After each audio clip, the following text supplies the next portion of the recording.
Chapter 259. Chirp chirp, chirp chirp chirp. Xie Junping pursed his lips, flicked his tongue, and made a tempting sound. Unfortunately, he had forgotten to place a loudspeaker at the front. It was a big mistake, and it was destined to be of no help. Fortunately, the night vision camera at the front was still quite powerful. The wretched green image was rendered by colored light. When it was transmitted back, it had been restored to the greatest extent, and it was closer to reality. In the dim corner of the tree hole, a fat brown-haired creature could be seen. It was standing on its hind legs and moving its front claws. In its blunt mouth, the sharp upper and lower incisors were squeaking, and it looked vigilant and nervous. Yes, yes, come to daddy obediently, Xie Junping grinned, adjusted the joystick, and pressed a button. The spider-shaped bionic mechanical platform locked onto the target, and the anesthetic needle shot out. The brown-haired creature could be seen trembling, and its upright body fell forward. Bingo! Xie Junping shouted, and forcefully pulled the joystick, commanding the mechanical spider to sprint on the slippery steps. Its forelimbs stretched out, and blue and white electric flames appeared at the tips. Brown-haired rat, let your daddy love you. A perfect stab. The target was right in front of him. Who would have thought that the brown-haired rat, which was in a stiff state just a moment ago, would use its tail, which was almost 2/3 of its body length, to lash out like a whip. It actually knocked the electric forelimbs of the spider askew, and it was unscathed. Then, its fat body leaped up, and it was more than half a meter tall. It moved horizontally on the inner wall of the treehouse, and it walked 5 or 6 steps as if it was juggling. After landing, it jumped a few more times, avoiding the metal web that the mechanical spider shot out.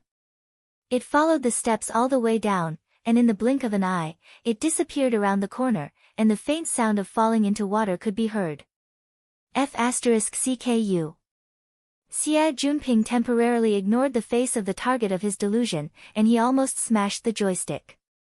Then, he slapped his head hard, and the immersion helmet made a dull sound. There was no time to be too upset. He called out, "Underwater view," and soon the scene in front of him changed into an even more murky and dark underwater area. The visual mode had already been adjusted. Thanks to the high-end underwater camera, the scene here was restored quite well. The bloody light of the setting sun pierced through the jungle and spread out in the shallow waters. Waves occasionally swept past, and huge black fish swam past. It was full of vitality, as if he could touch it with his hand. It was as if he had personally entered the water. Xie Junping did not have the leisure to admire the underwater scenery. He pushed the joystick forward, and the silent motor started. The military mini unmanned submarine that he had bought with a lot of money leapt out like a barracuda. The meaningless venting of his emotions made him lose the best opportunity.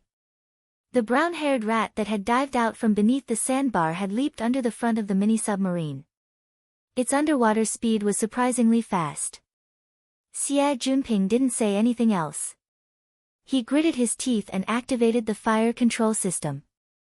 Who knew that the target would swing its long tail and crash into the thick layer of mud underwater, stirring up a large amount of black mud and forcibly escaping from the lock of the fire control system.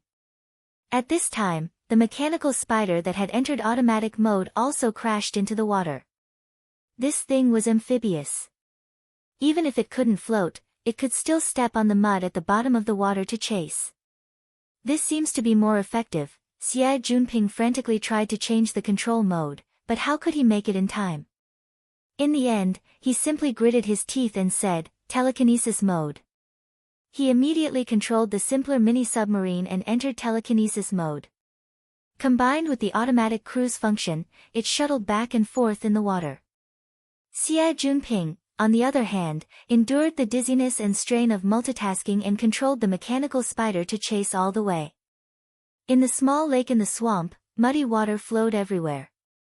The fish and prawns in the water and the birds and beasts on the lake were all alarmed. It was a mess. 5 minutes later, Xie Junping roared and smashed the joystick in his hand. Oh my god, Hu Huaying, who was coming in from the work elevator, saw a black shadow coming straight at his head. Fortunately, he reacted quickly and dodged to the side. The unidentified flying object brushed past his ear and heavily smashed into the inner wall of the elevator behind him. When he heard the explosion, his scalp went numb.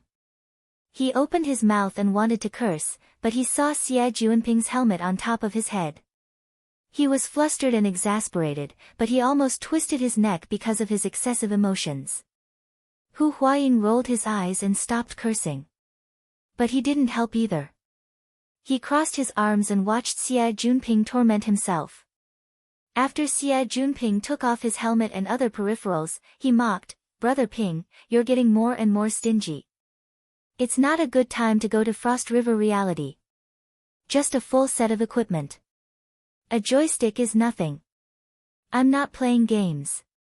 Full set of equipment my ass. What do you play if not games? You don't understand." Xie Junping wanted to say something but hesitated. In the end, he just waved his hand. He looked helpless, but the flames that burned in his eyes did not weaken in the slightest. He took a few deep breaths and adjusted his emotions. What did the social worker's office say? Hu Huaying shrugged. It seems the Mystic Arts Research Society is really going to shrink. They're holding a change of leadership ahead of time. Old Du is going to retire. I think the possibility of borrowing the slope to get out of the donkey is a bit higher. It's said that there's a problem with one of their big financial backers. They might have to withdraw their investment. Xie Junping frowned and put down the helmet in his hand. He waved at Hu Huaying, indicating that the two of them should stop chatting in the control room and take the elevator to the surface. When he entered the elevator, he kicked the deformed multifunction joystick out of the elevator. It was obvious that he was still in a bad mood. The Rainbow Fund behind the Construction Society is very stable. So what? Hu Huaying spread her hands. I don't see any difference. The main thing is that our junior brother Luo has enemies all over the world. Li Xueqing of the Construction Society is certainly troublesome, but didn't Huang Bingjin go to the hospital and not come out? Those grandsons of the Divine Research Society are rolling up their sleeves and getting ready to demand justice. From what I see, it doesn't matter who takes over, it's all the same. What does junior brother Luo think? Xie Junping did not immediately answer. The elevator door opened and the two arrived at the tea house on the 3rd floor of Gear. Xie Junping randomly found a recliner and laid his body on it. He lay there paralyzed, looking up at the sky and sighing. The setting sun shone down, sending the last remnants of the day's warmth into the room. The AI service terminal promptly delivered black tea at a suitable temperature.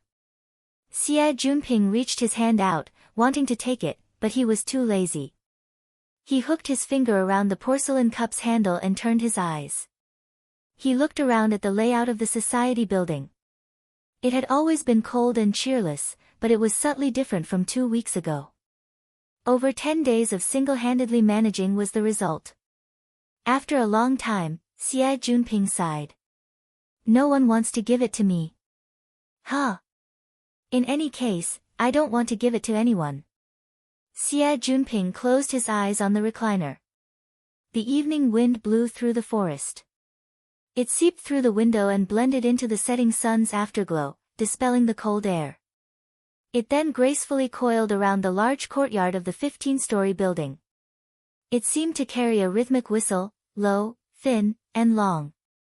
The restless mood outside all day could be unwittingly washed away here, leaving behind only a wondrous tranquility. Well, except for that brown-skinned rat's challenge. As his thoughts turned, Xie Junping's line of sight seemed to extend all the way to the withered tree sandbar, merging with the spider platform and the miniature submarine there. The black mud that had chased after him underwater had already calmed down. What kind of chase would it be next time? Thinking about it this way, it was quite exciting. A light challenge wasn't too bad either. Huh? Xie Junping suddenly stared blankly. How could the scene in his mind suddenly be so clear and real? It was as if the underwater camera had captured it and sent it over. He suddenly sat up, but before he could think clearly, Hu Huaying on the other side was already drunk. My brother Ping. Right now we're talking about junior brother Luo. Chapter 260. The sound of water rumbled in his ears, and the strong water current hit his face like a knife. The pain was still a small matter. Luo Nan strove to stop his footsteps, but the Frost River waterway, which was unpredictable, didn't give him any chance. The high-speed frigid water and ice flows wrapped around him. His feet practically didn't touch the ground as he continued to move forward. In the space of a few breaths, Luo Nan felt a pressure assault the top of his head. He abruptly pulled his head back. The hard rock cut through the water's surface and dangerously cut through his scalp. Above the water layer was the rock layer. Luo Nan was already unable to poke his head out. However, he simply didn't have the time to take a deep breath just now. After tumbling for a distance, his body was already filled with a deep chill. He had lost all feeling in his four limbs. What was even worse was that his chest couldn't help but feel stuffy. The consequences of not having stored oxygen had appeared. Luo Nan's mind was in a daze. He unconsciously opened his mouth and nose and cold water poured in, a woo-woo-loo-loo. Even a man made of iron wouldn't be able to endure the cold water pouring down his nose. Luo Nan's hands and feet struggled a few times before his eyes went black. Then a dark red glow enveloped him. Only the center of the circle shone faintly. This was the standard state of near-death. It took a while before Luo Nan recovered. At the corner of his field of vision, the jumping number reached 10. Guide Nina's gentle voice prompted, "The objective of this stage has been completed." The immersion helmet was powered off, and Luo Nan's consciousness withdrew from the reality interface. He felt the viscous nutrient fluid surge around him, and his soul strength, having lost its guidance, was in a similar situation. It was smashed back, but it was much more violent. Luo Nan silently recited the 16 words of, "My heart's a prison." He utilized the chanting breathing technique to maintain his mental state in a peaceful state. In the depths of his mind, the chains rang a few times. After continuously shaking his soul power, it finally stabilized. However, there were still waves of soul power seeping into the ground. It was like a small waterfall rushing down a short cliff, constantly pressuring him. Very good. His condition is quite stable. Bai Xinyan's voice sounded, indicating that the treatment for the day had come to an end. You can enter the visiting hours earlier. That's nice, right? These last words were clearly not meant for Luo Nan. The water level of the nutrient fluid continued to drop at this time.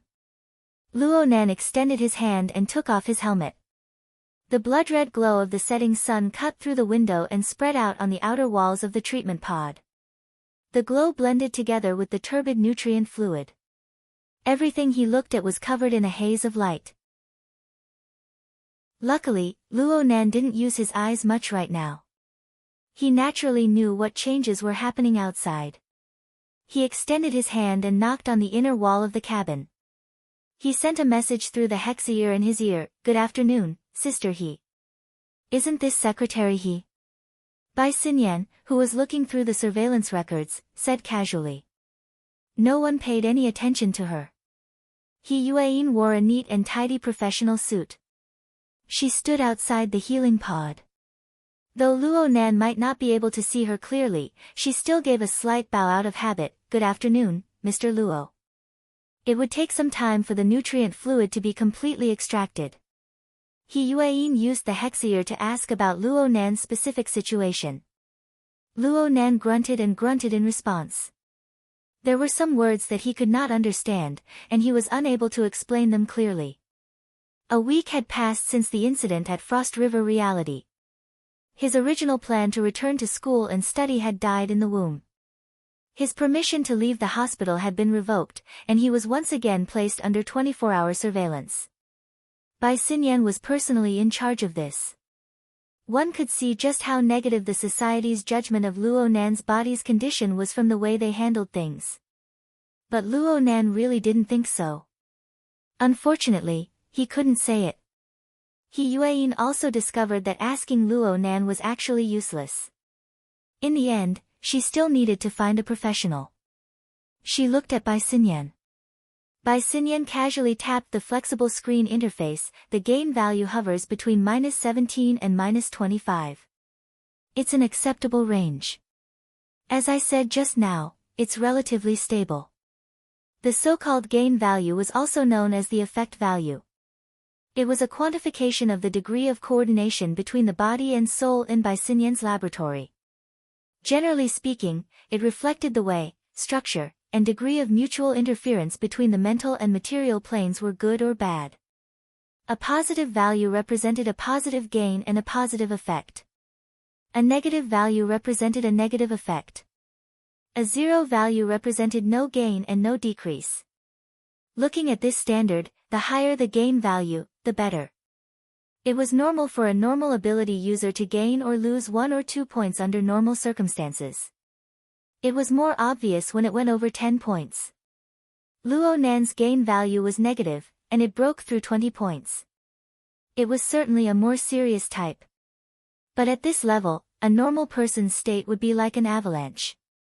He could still fluctuate up and down. He was indeed relatively stable.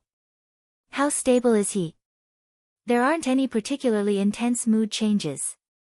As long as he doesn't do any intense exercise, he should have no problems living a normal life as a sickly invalid. Actually, there's no point in looking around. Moderate exercise, moderate rest, and maintaining a good mood are more important than anything else. I can't stop a beauty from rolling in the sheets, right? It's fine as long as you're happy. Luo Nan had just opened the healing pod when he heard this. He was speechless for a time. However, he had interacted with Bai Xinyan for a long time over the past few days. He had a better understanding of this person's temperament, and he gained a bit of immunity. He just pretended not to hear and lowered his head to find clothes to wear. He Yueyin tilted her face slightly and stared at Bai Xinyan. Bai Xinyan smiled as usual. Luo Nan had been shuttling in and out of the healing pod for many days. He was used to exposing his chest, back, thighs, and the like. The thickness of his skin had increased. He draped a patient's robe over his shoulders and called it a day. He knew his own situation. Right now, Luo Nan's curiosity was placed elsewhere. What's the situation like outside? The Order of Justice hasn't sent anyone over yet. He Yueyin didn't answer. Instead, Bai Xinyan spoke slowly. You don't even care about your own injuries. It looks like you're quite eager for things to blow up.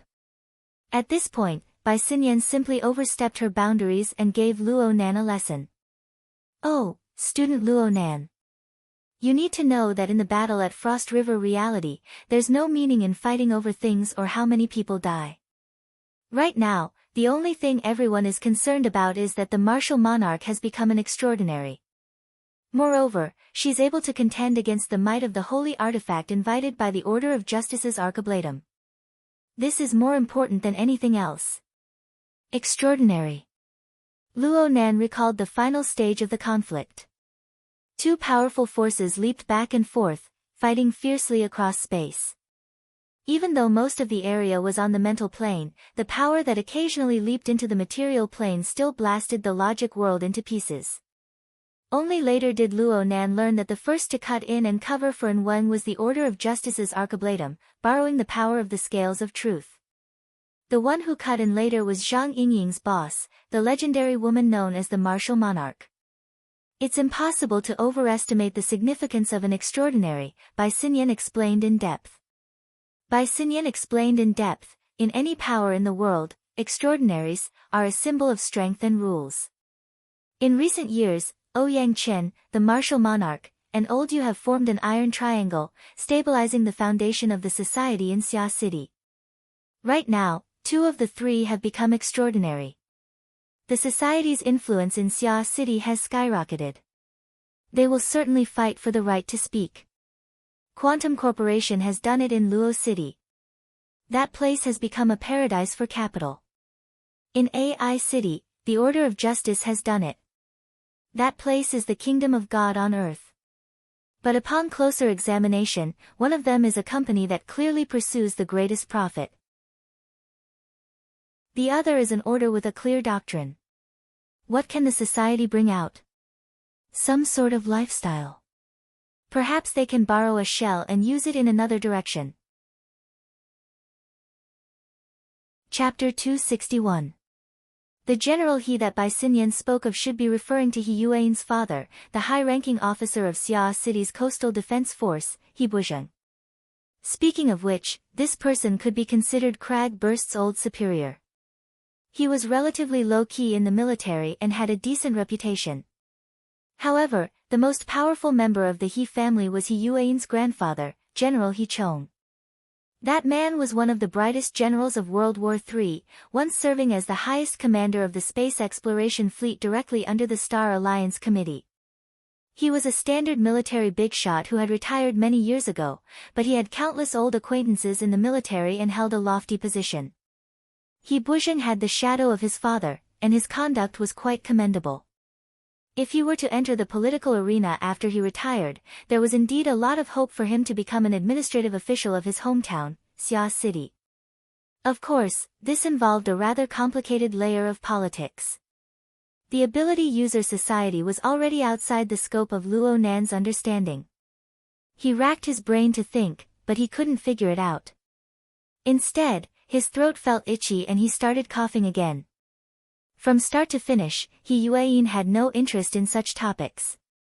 It was as if the person Bai Xinyan was talking about was someone completely unrelated to her. Seeing Luo Nan cough, she brought a cup of water over to him. She smoothly and logically changed the topic back to Luo Nan. Mr. Luo's nervous system damage shouldn't be worsening right now, right? Bai Xinyan chuckled. Her gaze swept across Luo Nan's face.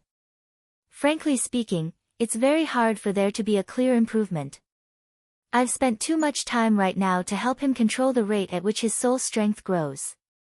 This has caused the medical progress to lag greatly. If this continues, then the amount of time we spend together day and night will increase. Student Luo Nan, are you sure you didn't do this on purpose? Luo Nan corrected him earnestly from the bottom of his heart. The Frost River waterway is where I spend all my time. Actually, there was no problem with Bai Xinyan's professional explanation. Luo Nan's biggest problem right now was the uncontrollable growth of his soul strength. The drawing of the life sketches, the understanding of the order framework, the sacrificial hunting of the wraith symbol, and so on had pushed his soul power to new heights time and time again. Luo Nan even discovered that as long as he released his mental senses, as long as he used clairvoyance and cognition, the growth of his soul strength would run through the entire process. It was like the autumn rain on a calm lake. Unknowingly, it had overflowed the bridge and overflowed the embankment. Naturally, it put more and more pressure on the body. In response, Bai Xinyan's treatment method was the Frost River path. This could be considered a sort of cage therapy. Luo Nan's soul strength was confined in this monotonous and repetitive environment of knowledge. He used one high-difficulty test after another to continuously consume his soul strength. This method could not solve the root of the problem, but it could still be used as an emergency measure. The problem was that there were 3 versions of the Frost River waterway. One was a simplified version that could only be used on ordinary people. One was the professional guide version that Bai Xinyan took out. It was suitable for metahumans to use and could be used for analysis and guidance. The last one was the deluxe complete version that Luo Nan had found using the external neuron. Of course, the professional guidance version wasn't bad either. But Luo Nan had experienced the complete version, which covered the archetype format's cultivation in elite mode. Returning to this emasculated version made Luo Nan feel like he was at a disadvantage. Also, Bai Xinyan would monitor every practice from the outside. It was hard for Luo Nan to dispel his vigilance against this female doctor who was clearly involved in the research of the archetype format. This week had been truly arduous for him. Taking advantage of the fact that He Yuan was here, Luo Nan expressed his wish once more, maybe we can try adding body exercises. In the end, this is the problem of the imbalance between body and soul. Blindly consuming soul strength and not strengthening the fleshly body is like drawing a prison, that's a good word to use. Bai Xinyan pursed her lips into a smile. Her gaze roamed, and she sized up Luo Nan once more. As a doctor, of course I want to do a radical cure. But I must emphasize that for any type of autonomous body exercise, increasing the quantity is an inevitable choice. With your current situation, it's best if you don't get your hopes up. Then wait for your laboratory to come and reform me. Luo Nan didn't say anything, but his heart was filled with unhappiness. Bai Xinyan's current treatment plan was to use special nanomaterials to cast Luo Nan's body from the outside to the inside. It was said that the basic method was to use special nanomaterials to cast the relevant neurons and internal organs. This would rapidly increase the endurance of the fleshly body while repairing the damage. In the past, Luo Nan wouldn't have been particularly opposed to this restoration plan. After all, Bai Xinyan's Clay Laboratory was a top-notch research organization for the restoration and strengthening of the nervous system. Her instructor was the person in charge of the laboratory, Dr. Clay. He was the leading authority on this project. But ever since the incident at Frost River Reality, Luo Nan became more and more wary of Bai Xinyan. He really didn't want to put his life on the line for this laboratory that might have an unclear relationship with Quantum Corporation. Especially with the growth of Luo Nan's soul strength, the transformation ratio in the plan grew larger and larger. It was no longer in the scope of simple nerve restoration. Even Octopus, who was in charge of contacting Dr. Clay, was a bit unsure. Luo Nan's thoughts weren't hidden deep enough. Bai Xinyan saw through him with a glance. It's not rare for a patient to reject a doctor's treatment plan.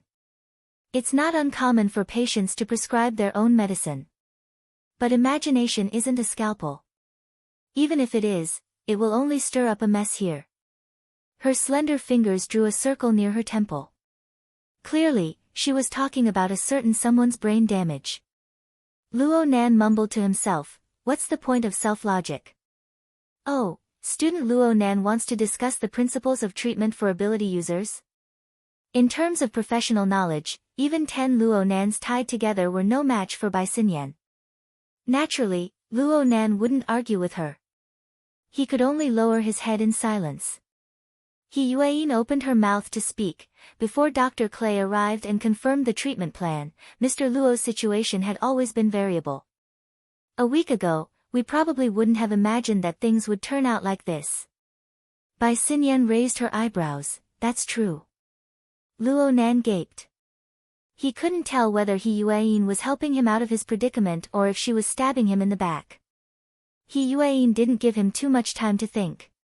She spoke directly to him, Mr. Luo, I'm very happy to see that your state has stabilized.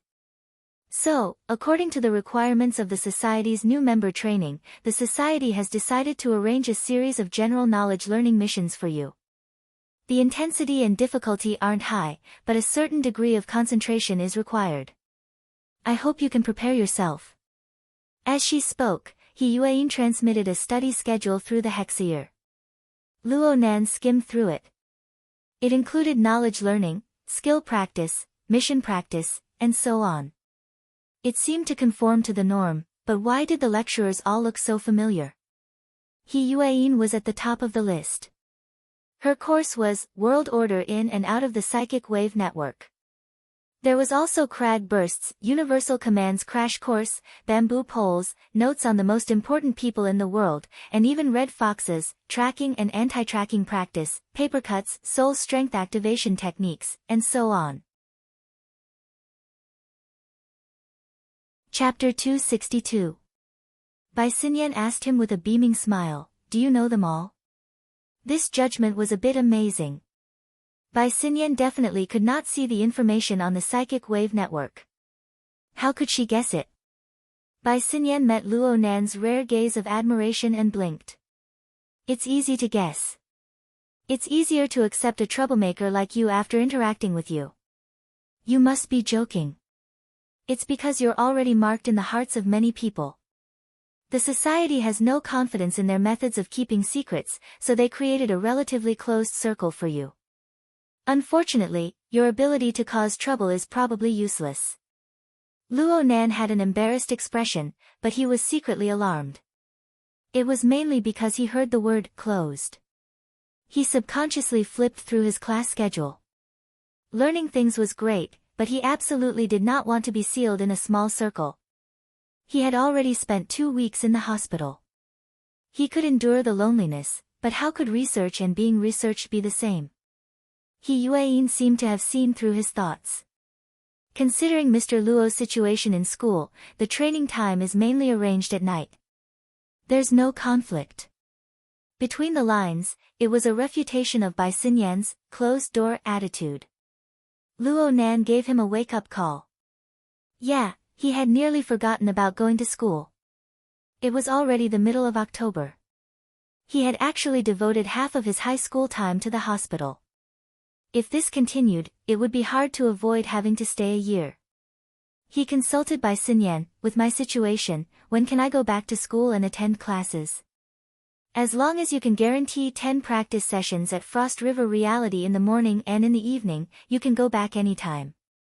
Bai Xinyan's reply was direct and efficient, but she still stabbed him in the back. I thought you were playing dumb and not mentioning it. Luo Nan vowed not to talk to Bai Xinyan again tonight. He Yueyin looked at her watch. If it's convenient for Mr. Luo, can we start right now? Up to you guys. I'm fine with it. Luo Nan and Bai Xinyan hurried over together. They could not help but roll their eyes. You guys do what you need to do. Bai Xinyan giggled as she packed up her equipment. After everything was in order, she waved her hand and bid them farewell. Even though Luo Nan was on guard against her in every possible way, he had no choice but to admit that she really did have the flavor of a woman. It could even be said to be pleasing to the eye. But who knew that in this moment of absent-mindedness, Bai Xinyan's slender and moist fingertips would gently wipe Luo Nan's cheek. Focus on class. Don't get distracted. Oh right, it's best if you go take a bath first. Bai Xinyan twirled her fingers and walked out with a smile. Luo Nan grinned. His face was a bit hot, but it was more of a headache. Coincidentally, He Yueyin's line of sight fell on him. Embarrassed, he blurted out, I'm going to take a bath. As soon as the words left his mouth, he wanted to slap himself. He Yueyin was as calm as ever. She said softly, your wariness is too obvious. Luo Nan was stunned for a moment. The more nervous you are, the more white salt wants to tease you. That's just how she is, a typical feline. This was the first time Luo Nan had seen He Yueyin describe a person behind his back.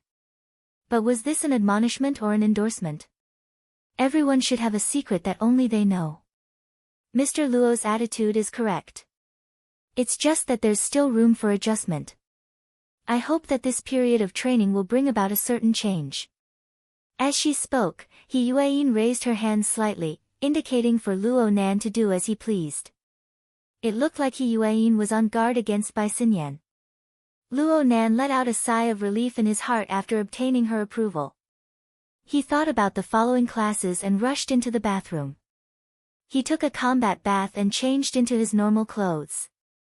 He obediently returned to listen to He Yueyin's class after he was refreshed. Let's start with the application of the hexayear. He Yueyin had promised to teach him the relevant knowledge of the hexayear and the psychic wave network 2 weeks ago.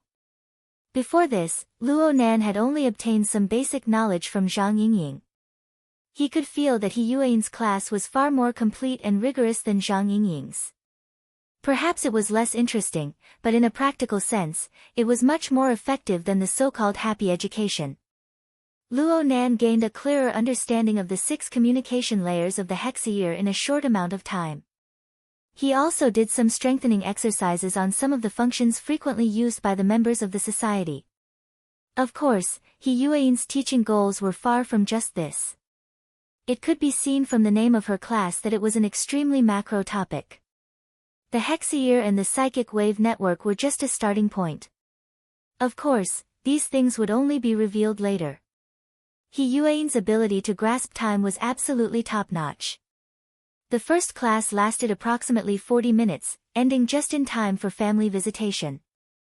Luo Nan could see from the communication screen that today was quite lively. Xue Lei had also arrived, aside from his aunt, Mrs. Luo Shuqing, who had to come and look after him every day. That's all for today. He Yueyin nodded to Luo Nan and prepared to leave. Luo Nan hesitated for a moment before opening his mouth. Sister He. Huh? He Yueyin stood under the last ray of light from the setting sun. Her face was not too clear, but her usual ramrod straight heroic posture became more and more prominent. Luo Nan suddenly discovered that he was actually unable to imagine He Yueyin's appearance outside of an official setting. But the words had already been spoken and it was hard to take them back. He could only brace himself and continue speaking. Sister He, it just so happens that my aunt and Xue Lei are both here. How about we go out for a meal? These weren't polite words. Luo Nan had been mulling over this entire time. He wanted to develop a personal relationship with He Yueyin. Of course he didn't mean it that way. He just wanted to become more familiar with her. It didn't matter if it was the society's arrangement or He Yueyin's own judgment. She was a former Special Forces officer with an extraordinary family background. She was even more outstanding than He Yueyin. She had always assumed the posture of a secretary in front of Luo Nan, serving him. This was absolutely not a normal situation. No matter how happy Luo Nan's mood was, the rational part of him needed to be vigilant at all times. Don't get carried away. It was precisely because of this feeling of unease in his heart that Luo Nan tried to understand He Yueyin a bit more. At the very least, could they be friends? There will be a chance in the future. He Yueyin gave a polite response that could be expected. Her face was calm and peaceful from beginning to end. It was impossible to tell whether she was happy or angry. She walked out of the ward under Luo Nan's attentive gaze. She just so happened to bump face to face with Luo Shuqing and Xue Lei. Xue Lei, who had been cautiously conversing with Luo Shuqing, immediately jumped in fright. He had a deep impression of this woman who killed in 10 steps. After the incident at Frost River Reality, he had specifically asked the gym master about her. The gym master's attitude was very strange. Though he didn't really understand, he felt a sense of reverence in his heart. He instinctively bowed. Secretary He. He didn't know how to address her properly. He saw Zhang Yingying and the others address her as such, so he blurted it out. He Yueyin didn't mind. She gave a slight nod and bowed towards Luo Shuqing. Ms. Luo. Luo Shuqing and He Yueyin had met a few times during this week. Luo Shuqing only knew that He Yueyin was a government employee of the police department.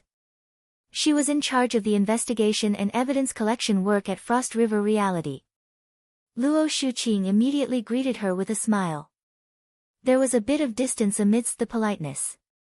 After all, no one wanted their child to be questioned so many times. It was as if the victim had turned into a suspect. Chapter 263. Xue Lei enjoyed VIP treatment on Luo Nan's side. The host was Mrs. Luo Shuqing. Last time at the Limestone Water Village pub, Luo Shuqing brought Xue Lei home. She had a good impression of this tall and strong boy with a gentle temperament. However, what caused his status to soar was the incident at Frost River Reality.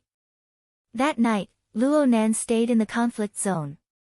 He was practically the last to be evacuated, and he was hospitalized in a coma. There was no way to hide this matter. When Mrs. Luo Shuqing heard of this, she was furious. From Mo Chiu to Mo Peng, anyone related to that night's gathering was given a torrent of abuse by her. Luo Nan was so scared that he had to pretend to be unconscious for a while. How to explain what happened that night became a big problem. In the end, Zhang Yingying came up with a plan. She used the Xue father and son to divert attention.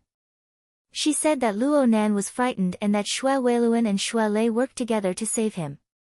The father and son both received favors from Luo Nan. They were also half-insiders, so it was easy for them to make statements. Under the skillful hands of the copywriter, the reason was woven seamlessly. Luo Nan was given the image of an enthusiastic citizen who assisted the police, erasing the crime of leaving the group that night. Because of this, Mo Haihang and Luo Shuqing invited Xue Lei and his family to dinner. It was quite a coincidence.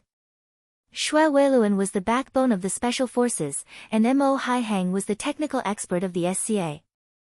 They had cooperated twice in the field of crimes involving social authority. They were not strangers. The two families got along well, and the relationship between the two families rapidly warmed. However, Xue Lei was quite tired. When Luo Shuqing was around, it was hard to avoid the topic of that night. Xue Lei was afraid that he would slip up and waste all his previous efforts. In the end, he would stick his head together with Luo Nan, grunting and grunting. No one knew what they were saying. Luo Nan looked at Xue Lei's embarrassed appearance and laughed until he coughed. He could not stop coughing. Even the acupressure technique that Mr. Bai taught him was not very effective. This scene was normal for Luo Nan, but Luo Shuqing could not help but feel anxious when she saw it. It's been half a month. Why isn't he better? When will Dr. Cly get here? She stood up as she spoke, wanting to massage Luo Nan's back to ease his breathing. Xue Lei rushed to take the lead. Aunt Qing, let me. Let me. His large hand pressed onto Luo Nan's back, slowly using force to rub it. Luo Nan hissed. It wasn't pain, but a marvelous heat seeped into his back. It dispersed into his 5 viscera and 6 bowels. It was as if clouds were rising, filling his throat. It was like the nourishment of warm water. Luo Nan's coughing improved greatly for a time. At this moment, Luo Shuqing could not sit still. She remembered that she had yet to understand the treatment situation today, so she immediately said, "Lazy, you and Nan Nan can talk here. I'll go to Dr. Bai's place." "All right, Aunt Qing, you can go. I'll stay here to accompany Nanster." "Don't worry." Xue Lei had been lying for almost a week, so his mouth had become much sweeter. Luo Shuqing smiled at the two of them and hurried out. After the elders left, Xue Lei was able to speak more easily. As he massaged her, he said worriedly, "You can't keep coughing like this. The gym master once told me that breathing can inspect the internal organs, move the 100 meridians, and take in the soul. Breathing can observe heaven and earth, understand yin and yang, and understand the secrets of the universe. Breathing is a key valve that connects the inside and the outside, controlling the body and mind. If your breathing isn't good, your entire body will scatter. Anything you do will be half the result with twice the effort." Xue Lei only said half of what he wanted to say. "With your current extraordinary abilities, your breathing rhythm is like this. Just how bad is your body? Just how hard will it be to recover?" Luo Nan was able to understand Xue Lei's meaning. He had no way to deal with the state of his body. He could only chuckle a few times. Xue Lei relayed the gym master's half-written, half-spoken words, and the image of a sage-like old gentleman immediately appeared in Luo Nan's mind. As Xue Lei spoke, a thought that he had had before suddenly jumped out. In your situation, learning how to breathe should be quite useful. At the very least, it can adjust the state of your body. Nanster, why don't you come to our gym? Our gym master doesn't need to talk about anything else, but this is his ability in teaching disciples. Xue Lei gave a thumbs up and extended it before Luo Nan's eyes. He even wiggled it a few times. Luo Nan didn't doubt this at all. To be able to open a gym, to be able to teach such an outstanding disciple as Xue Lei, to be able to teach such a disciple as Xue Lei, this old gentleman's ability was certainly worthy of trust. Luo Nan suddenly thought of something. They had known each other for so long, but he had never asked Xue Lei what the name of the Daoguan Xue Lei belonged to was. Luo Nan wanted to know how to address the gym master. Our gym is called Divine You. It's that, Divine You. You the great conquers the flood. Luo Nan spoke without thinking, but Xue Lei went, "Ah," from behind him. Xue Lei raised his hand and smacked Luo Nan's shoulder. Luo Nan nearly choked on his mucus and saliva. Shui Lei was still unaware of this. He just shouted, "Nanster, you're freaking awesome." Huh? When I mention the name of my gym to people, those deaf and blind people keep saying it's some fish restaurant. It makes people want to knock their teeth out when they hear it. It's you, Nanster. You're able to recognize the name in an instant. It looked like Shui Lei had been disgusted by the fish restaurant during this period of time. Divine you, divine fish. It was indeed quite easy to forget. Luo Nan just acted as if he didn't know. He laughed, "I made the connection from that cauldron. You collected the metal of the 9 shepherds and cast the 9 cauldrons. They all tasted and cooked gods, ghosts, and gods. The ancient people constructed heaven and earth, society, and the overlapping format of the self. It still has a certain meaning to this day." These words were written in his grandfather's notebook. He had a deep impression of it. He casually read it out. It's just that the simple format of the ancient times is difficult to use today. Format? Overlapping? What kind of position was this? Shui Lei didn't quite understand what Luo Nan was saying. He felt more and more that this new friend of his was quite different from a normal person's train of thought. It was precisely because of this train of thought that Luo Nan was always targeted and doubted. However, the facts proved that those baffling ideas were useful, and very useful. That night, he was by Luo Nan's side. He watched as this friend of his was doubted, conflicted, and turned in a series of twists and turns. It was a roller coaster ride, and Luo Nan's previous impression of Luo Nan was completely washed away. But the feeling of congeniality didn't decrease. Instead, it continued to increase. Speaking of which, the gym master always spoke half-intelligible words all day long. With this kind of temperament, Luo Nan and the gym master would probably have a lot to talk about. The two of them should get along even more. Shui Lei looked at Luo Nan once more with this thought, and his eyes lit up. He immediately did his utmost to promote Luo Nan. "Our gym master's surname is Xiao. His name is the word Daoguan. He founded the Daoguan single-handedly. His reputation has always been excellent. If it weren't for the fact that the gym master likes to be quiet and doesn't do much management, the Daoguan would have become famous long ago." Xiao Shenyu. This name sounded quite like a classical wuxia. It complemented the identity of the gym master of the Daoguan. Chapter 264. Luo Nan could feel that his aunt was already a bit frightened after being hospitalized for 2 weeks. Her care for him would certainly increase to a higher level. Unfortunately, he had joined the society and caused a lot of trouble. He also had to deal with his upcoming study plan. He needed a lot of free time. Being locked up at home like a prisoner bird was absolutely out of the question. Then there needed to be a reasonable reason. Shui Lei's proposal was excellent. Divine Yu Gym was in the Riverwu district. Training in martial arts would certainly take time. He might even need to attend morning classes. If he could make this happen, no matter how much his aunt worried about him, she wouldn't let him make a round trip to and fro every day. Wouldn't that apartment in Blue Bay come in handy? Of course, he needed the help of other people to accomplish this. Just Shui Lei alone might not be able to do it. Who should he ask for help? Actually, Luo Nan didn't have a choice. He lowered his head to touch his wristband and found Bai Xinyan's contact information. He was about to make the call when he suddenly remembered that his aunt had already paid a visit. Wouldn't it be awkward if he made a phone call to get a confession? Luo Nan's mind stirred. He excused himself to go to the restroom and walked a few steps. The Star River scene was already reflected in his mind. Luo Nan intentionally controlled the range of his mental senses. The physical radius of his mental senses only covered a few nearby floors, but it was still several hundred life sketches stitched together. The interlacing starlight of the nebula revealed information on many levels. All Luo Nan needed to do was to extract the parts he was interested in, increase the precision of his senses, and perform clairvoyance. This sort of godlike perspective gave people an incomparable feeling. However, Before Luo Nan could lock onto Bai Xinyan, he discovered another person. Strange. He Yuan actually didn't leave. He Yuan walked inside the building of Renai Hospital. She was heading in the direction of Bai Xinyan's temporary office.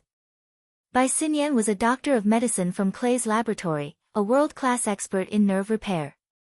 Although Renai Hospital only had Luo Nan as a patient, she received very high treatment. She had a large office that was like a luxurious suite. She could take a nap here during the night. There was nothing to nitpick about other than the fact that it was a bit far from Luo Nan's ward.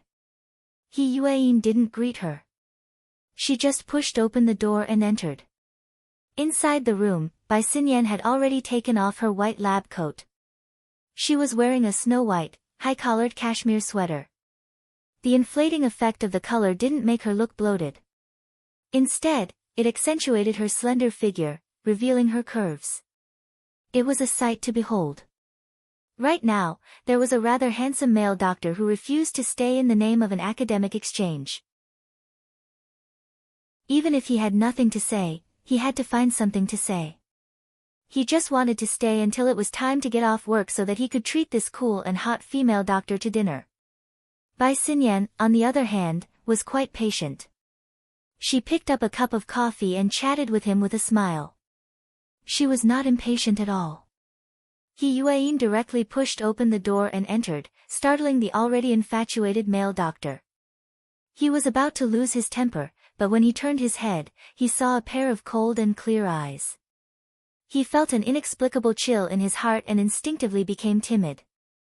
"Professor Bai, your friend?" Bai Xinyan smiled and nodded. At the same time, she raised the cup in her hand. Her meaning was clear. The male doctor had wanted to introduce himself and get to know another beautiful woman, but when he saw this, he couldn't help but feel a bit embarrassed. He didn't have the courage to do so, so he shrunk his head and left. Bai Xinyan sipped a mouthful of hot coffee. She had no intention of politely entertaining him. In any case, she would just be asking for a snub. He Yuan directly walked forward and stood face to face with Bai Xinyan. In terms of height, she was a bit shorter than Bai Xinyan. However, her cold and serious aura made her seem a bit more powerful. "Across the ocean, I didn't invite you over from Luoyang City to do some kind of happy therapy." Bai Xinyan had a free and easy demeanor. She moved her cup away and said innocently, "Do you want me to drill your boss until he cries every day? Is that what you want?" "White salt, I understand you. You've once told me yourself that as long as it's a pleasure therapy, it's only for the dead. In Luoyang City, you treated me like this." Bai Xinyan couldn't help but laugh. She reached out to touch He Yuan's cheek. "But you're alive and well, and you're so beautiful." He Yuan waved away Bai Xinyan's extended hand. Her expression was tranquil. "You know my condition better than I do." "All right, Ms. TX. Oh, a nun is a bit more intimate. What I want to tell you is that doctors have the right to make plans, but any plan must be built on the foundation of the patient's own situation. Whether it's happy therapy or active intervention, there will always be a plan based on the condition of the patient. This is objective reality and nothing else." Bai Xinyan swirled her coffee cup, letting the black liquid sway along the edge of the cup. Not even a speck of it spilled out. "From what I've observed, your boss is currently paired with a happy therapy. This is the best choice. As for whether or not variables will appear in the time to come, I'm looking forward to it. Are you satisfied with this answer? It's already at the level of an incurable disease." Luo Nan could clearly sense the confrontation between the two beauties from beginning to end. But he wasn't like the cliché TV dramas, where the heavens fell and the earth cracked, where life was no longer interesting. Luo Nan just shrugged his shoulders in the bathroom. He sighed with emotion. It seemed that the external neuron had done something again. This marvelous little thing could bear the heavy pressure of soul strength, and it could achieve perfect self-concealment. It had evaded the probing of Ouyang Chen, Bai Xinyan, and the others one after another, resulting in misjudgments. It made him seem overly naive and optimistic. Actually, it wasn't that Luo Nan didn't know the severity of the situation. On the contrary, his judgment of the degree of imbalance between body and soul was more pessimistic than anyone else. It was just that he was able to hold on by relying on the marvelous usage of the external neuron. Bai Xinyan's judgment didn't scare him. Instead, He Yuan's concern hidden beneath her calm attitude moved him quite a bit. Luo Nan sensed that his aunt was about to arrive at Bai Xinyan's office at this time. He couldn't delay any longer. He hurriedly gave Bai Xinyan a call. Bai Xinyan, who was in confrontation, was slightly startled. She laughed and flashed her wristband at He Yuan. She immediately connected the call. Student Luo Nan, are you feeling unwell anywhere? Dr. Bai, there's something I want to ask you. What is it? It's the tolerance of my body right now, are you peeping? The range of your mental senses should be able to cover this area. If you keep going around and around like this, I can only assume that you have a guilty conscience. Bai Xinyan's gaze circled around the air. It was as if she could really see through Luo Nan. Luo Nan knew that he hadn't been discovered, but he still jumped in fright. In the end, he didn't cut off his clairvoyance. He mentally prepared himself and treated this as some sort of special videophone. He took a deep breath and spoke. I want to ask Dr. Bai to give me a permit for normal physical training. Oh, I just said that you can't increase your strength. No, I just want to learn breathing techniques to relieve coughs. This concept probably exceeded Bai Xinyan's expectations. She clearly muttered to herself for a moment before saying, where to? The gym. No. Leister recommended it. It's the gym he cultivates in. Leister? Shuelei.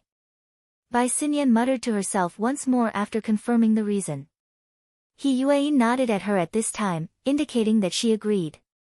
Luo Nan saw it, and Bai Xinyan certainly saw it as well. However, she didn't follow He Yuan's script. Instead, she revealed a mysterious smile. What's the name of the gym? Divine Yu. Divine Yu Gym. Chapter 265. There was something wrong with this atmosphere. Luo Nan began to regret making this call. No. He had made the right call. He had a cat-like curiosity in his heart. But in the end, He Yuan and Bai Xinyan didn't say much. Bai Xinyan used a very normal tone to reply, since it's that Shuelei, you can give it a try. He should be from a traditional martial arts school. He's an expert in this area. But you need to pay attention. You're only suited for breathing, Daoyin, Tai Chi, yoga, and other gentle and soothing exercises. If the school doesn't mind, we'll need to keep a file for research. If these conditions are met, I can give you a prescription. Luo Nan had no reason not to agree. His call came at just the right time. His aunt just happened to be outside the door. Luo Nan immediately hung up the call. At nearly the same time, there was a knock on the door. The two ladies with extraordinary bearings glanced at each other once more. Bai Xinyan surveyed the nothingness of the room. She snorted faintly, causing Luo Nan to curse in his mind. His timing was far too accurate. It seemed that he had been suspected. But what happened next concerned his lifestyle for a period of time. Even if he had to be thick-skinned, he had to see it to the end. In any case, with his mental senses, those two wouldn't be able to get anything on him, right? Mrs. Luo Shuqing entered the room and saw He Yuan, the investigator. She was a bit surprised for a time and became even more vigilant. At this stage, she absolutely didn't want her nephew to enter the line of sight of the police. Even though she knew that the problem wasn't big, she wasn't willing to take any risks. He Yuan was very clear about the situation, so she didn't say anything more. She called out to Luo Shuqing, brushed past her shoulder, and pushed the door open. Next was Bai Xinyan's time to shine. Perhaps it was because she was a supervisor, but Bai Xinyan handled matters very straightforwardly. She relied on her excellent professional knowledge and her silver tongue to temporarily dispel Mrs. Luo Shuqing's suspicions in a few short minutes. She even gave a positive hint: reasonable and moderate exercise is good for your nephew's recovery. Luo Nan, who had been spying this entire time, naturally understood what she meant. He let out a long sigh of relief. He took into consideration that Shui Lei was still waiting outside, so he didn't continue spying. He withdrew his mental senses. Bai Xinyan sent off Aunt Luo Nan. Today's work was over. She didn't want to stay in this depressing building with endless illnesses. She quickly packed up, put on a windbreaker out of habit, and left after work.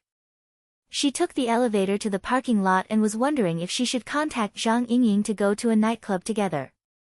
Suddenly, she felt something and stopped in her tracks, turning her head to look. What greeted him was a cold stare, as dense as the north wind. Even the interior of the building, which had a constant temperature all year round, seemed to have dropped to the freezing point. He Yueyin knew that this person wouldn't let her off so easily. Bai Xinyan immediately raised her hands in surrender. Stop glaring at me, my dear. I'm not trying to pry into your privacy. Your source of information. Hey, this is an open secret, okay? Open. Everything related to Luo Nan, the Luo family, and formatting theory. Bai Xinyan was speechless for a moment. This old friend of hers had obviously chosen the wrong line on purpose. Moreover, it seemed like she really did not care about her own private affairs at all. She pointed directly to the more sensitive areas without any disguise. He Yueyin was overbearing. To a certain extent, your instructor's laboratory works for Quantum Corporation. It involves the theory of the modification and evolution of the nervous system, and it has the same origin as the archetype format. The formatting theory of the Luo family should have been the goal you all strive to obtain. But why have you never had any thoughts of obtaining it all these years? Or perhaps you originally coveted it, but you discovered a flaw that was difficult to overcome, just like what Mr. Luo is displaying right now. Are you flaunting your reasoning ability? Bai Xinyan shook her windbreaker and covered her collar. She wanted to shield herself from the cold air that assaulted her face, but she couldn't help but sigh. Or are you saying that you think that it would be better for him, and for the current situation in Xia City, if we let that little voyeur, reserve duty kid overturn everything here? He Yueyin stared at Bai Xinyan. A moment later, she walked expressionlessly toward the sports car that Bai Xinyan had just purchased a few days ago. She directly opened the door and sat inside. Bai Xinyan shrugged her shoulders. She got in the car and started it up. Then she did a beautiful drift in the narrow space and sped toward the exit. Soon, she merged into the city's surging traffic. After leaving Renai Hospital several kilometers away, He Yueyin spoke once more. Give me the relevant information. Everything. I don't have it. Bai Xinyan's reply was straightforward and to the point. The research related to formatting theory ended very quickly. The conclusion the higher-ups came to was that there was no value in continuing the research. I can tell you the reason. After over 1,000 repeated experiments, it was determined that no one could withstand the rapid expansion of soul strength. It seems that you only have a smattering of knowledge regarding formatting theory. Then can I give you an introduction? Do you need it? He Yueyin's eyelids drooped slightly. She didn't say a word. Then don't blame me for talking too much. Bai Xinyan set the sports car to autopilot mode. She hugged the back of her head with both hands and adopted a lazy posture. According to Quantum Corporation's research, the formatting theory you speak of is confirmed to be a completely uncontrollable method of soul strength growth. The source is Luo Yuandao, who is also your boss grandfather. He obtained a sort of revelation in the wilderness. It was like the gods of various secret orders. Although it was marvelous, it wasn't unique in that era. However, it was different from those so-called gods who babbled on and on. Over the next few decades, that old man always wanted to use his own method to reinterpret this power, and he achieved a series of results. There were two main paths involved. One was closer to the revelation itself. It emphasized the difference between individuals, and it was formatting theory. The other was the path of fundamentalism that became narrower and narrower. Compromises were made, incorporating modern technological capabilities, reducing individual characteristics, and searching for the greatest common divisor. This was the theory of the archetype format. He Yuan listened quietly, not saying a word. You're very clear about the results. Formatting theory and the archetype format. Let's not talk about which is more impressive. In practical applications, formatting theory is without a doubt a crushing defeat. Of all the practitioners and experimental subjects who accepted this theory, the vast majority of them died. They all died from the uncontrolled growth of their soul strength. His grandfather, Luo Yuandao, is now a madman. His father, Luo Zhongheng, he's dead now. This person worked with Yan Hong for a period of time. According to what Yan Hong said, that person was simply a barrel of gunpowder that could explode at any time. That's not a description. It's the kind in the real sense. That's why not even his bones were left. Bai Xinyan was still supporting the back of her head, but her eyes were looking towards He Yuan to see her reaction. He Yuan also looked over. What's the conclusion? Isn't it just like that? Bai Xinyan's bright eyes blinked innocently. Chapter 266. In the eyes of capitalists, everything in the world could be squeezed out of profit. Even though Luo Nan appeared inexperienced and clumsy during the operation at Frost River Reality, even a fool could see the superplasticity of his abilities. For a large financial group like Quantum Corporation, even if they did not make a long-term investment, they could take out a few similar tools with short-term explosive power. These tools would be able to display unimaginable effects at critical moments. Unfortunately, Quantum Corporation had never paid any attention to Luo Nan. If not for Yan Yongbo's arrival, if not for Zhang Yingying's discerning eyes, Luo Nan would have been forever buried in the boundless sea of people until he turned into a barrel of gunpowder, exploding with a bang. He Yuan absolutely did not believe that there was nothing fishy going on here. Then, in the end, what made Quantum Corporation give up on excavating this wealth? Bai Xinyan removed her hands from behind her head and stretched her waist. I'm just a researcher in a laboratory. What deep information could I possibly know? This is all I know. It's up to you to believe it or not. She displayed this attitude because she was certain that He Yuan could not do anything to her right now. The transmission and exchange of information depended on her mood. She was willing to say this because she wanted to see He Yuan's reaction. It would be a pleasant surprise if juice could be squeezed out from a sugarcane that had already been squeezed once. He Yuan did not force her any further. She just sank into deep thought. The only thing that could make such an insatiable and greedy capital stop was either a terrifying and irresistible threat, or an incomparably enormous profit that could be enticed and harvested, or both. Following this direction, He Yuan rearranged the information related to Quantum Corporation and formatting theory over the past few years. She tried to find clues, but it was hard to obtain an answer in a short amount of time. At this time, Bai Xinyan stared at her with a beaming smile. I've spent so much time talking to you. Shouldn't you answer my question? He Yuan did not even raise her eyelids. She completely ignored her, but she did not directly refuse. Seeing this, Bai Xinyan bluntly said, although Ouyang Qin stole the limelight in the matter of Frost River Reality, I feel that what's more interesting is the deep involvement of the government and the military. Ability users are controlled in the cage of the logic world. The all-encompassing social consciousness, the unified political structure, the balanced intervention of the inner and outer worlds, and even the final fusion.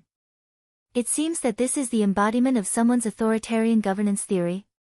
This series of questions actually pushed Luo Nan's ward a step further with regards to the question of whether or not He Yuan's father would participate in the election.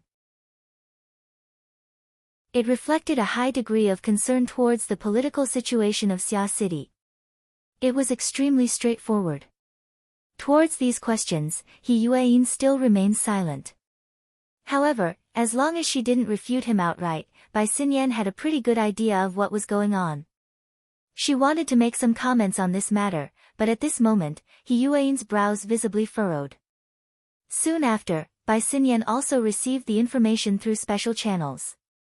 She fiddled with her wristband, letting the short text and information repeatedly appear in her eyes. It was just like the content of the wristband. It really is a consistent way of doing things. Just 10 minutes ago, across the ocean in Bay City, a heart illumination first ablatum of the Order of Justice had publicly killed the vice president of the Bay City branch of the Ability User Society due to a disagreement.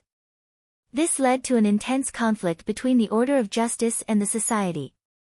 Similar incidents will probably happen one after another in the coming days. Bai Xinyan revealed a strange smile. Even if it won't be this serious, the tone has already been set. In a few days, every branch will be in a state of emergency. Naturally, headquarters will be hard-pressed. They will certainly make some moves. Your troubles have never been outside of the society. He Yueyin simply knocked on the car window in response to Bai Xinyan's comment. Stop the car. I'll take you. It'll save time. There's no need. He Yueyin pushed open the door and got off the car at a temporary stop. After standing still, she cast her gaze toward the building of Renai Hospital, which had been left behind to the point where she couldn't even see a trace. Over there, Luo Nan was still working hard for a more comfortable lifestyle. For a 15 or 16-year-old kid, there was nothing wrong with this. However, how long could this kind of peaceful and tranquil life last? Luo Nan didn't know that He Yueyin was worried several kilometers away. Right now, his plan for freedom was progressing smoothly. With Bai Xinyan's cooperation, Xue Lei used his own body to persuade his aunt. It was a reasonable matter. By the time visiting hours ended and Xue Lei and his aunt left together, Luo Nan's trip to the Daoguan for practice was basically set. Luo Nan let out a long breath. His mind relaxed, and a deviation inevitably appeared. Because he was on guard against Bai Xinyan, and because he was a bit careful, Luo Nan never thought about telling others the secret of his external neuron. But he never expected that his concealment would actually cause He Yueyin, Bai Xinyan, and even more people to make an extremely pessimistic judgment. He Yueyin's attitude made him feel even more embarrassed. For a moment, he almost wanted to confess this secret. But at this time, he recalled the words that He Yueyin had said not too long ago. Everyone should have a secret. Only they know. He still didn't completely understand the deeper meaning of her words. But judging from his reasoning, this was more trustworthy than the impulsiveness of his emotions. In the dead of night, no one would come to disturb him at this time. Luo Nan took a deep breath, contending with the choking cough that floated up once more. His mind was restrained, sinking into the depths of his brain. A bolt of lightning was roaming within the bright and dark region of his internal vision. This was the external neuron, the dynamo core that Jack and the others spoke of. Under the interaction of the mental plane and the material plane, a peculiar representation appeared. When his senses went a step deeper, a certain marvelous feeling of reality came back. There really was an enormous and tangible medium. It was like an enormous hole, like the void, and it appeared within. The vast majority of the endlessly rising soul strength was drawn inside, separated by a layer. It was this buffer that allowed the surging torrent to turn into a vast and deep lake, avoiding a direct impact. This was the most life-saving function of the external neuron. Luo Nan called this function the hollow depository. It was by relying on this that he was able to endure the pressure of the rapidly rising soul strength to this day. But another week passed. No matter how much Bai Xinyan's cage therapy increased the consumption, this method of treating the symptoms was unable to restrain the steady and solid growth momentum of the soul strength. Even if it was the void hiding, it would not be able to hide it. More and more soul strength overflowed from within, forming a pressing and squeezing force against Luo Nan's fleshly body. Whether it was Bai Xinyan or He Yueyin, these people's pessimistic judgments of Luo Nan's unbalanced state of body and soul originated from this.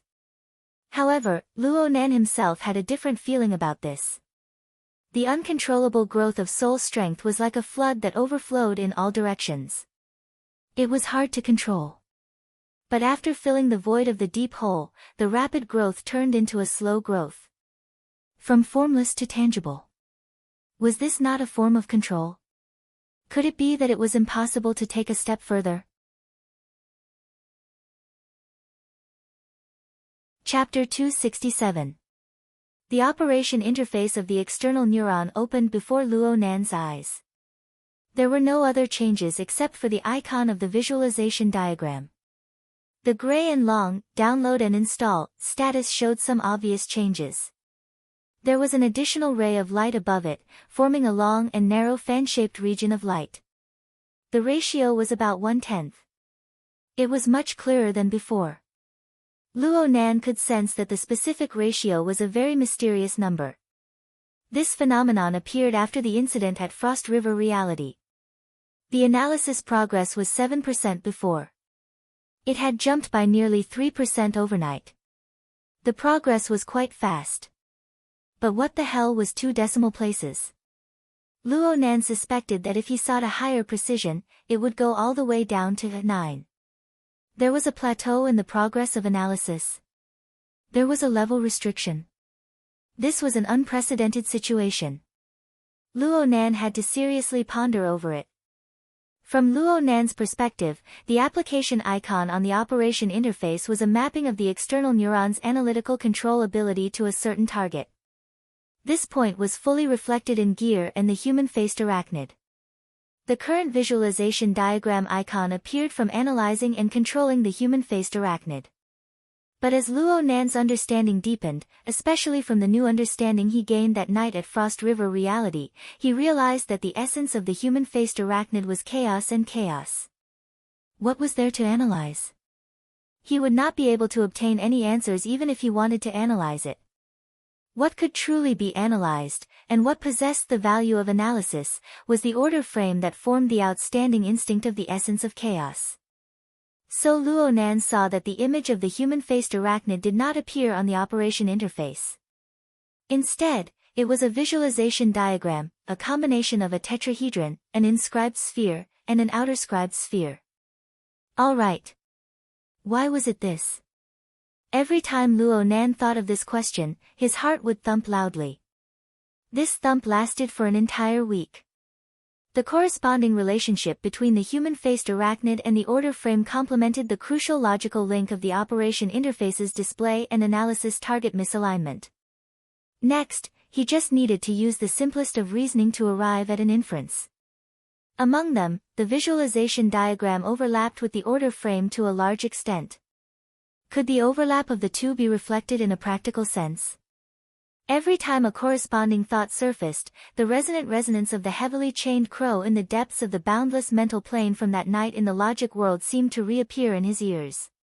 Between the various phenomena, between each detail, there seemed to be a thread that connected vaguely. Some were bright, some were dark, some were hidden, and some were visible. All the way until it formed a closed loop that caused Luo Nan's heartstrings to tremble. Unfortunately, there were quite a few details that were blurry and unclear. Luo Nan's understanding of the order frame, the visualization diagram, and the human-faced arachnid didn't bring about any breakthrough progress. The analysis progress was still at the weird value of 99%, and the rapid expansion of his soul power was still reaching the limit of the void depository. The imbalance of his body and soul was still worsening. However, Luo Nan had gained something in the end. First of all, he received a bright future.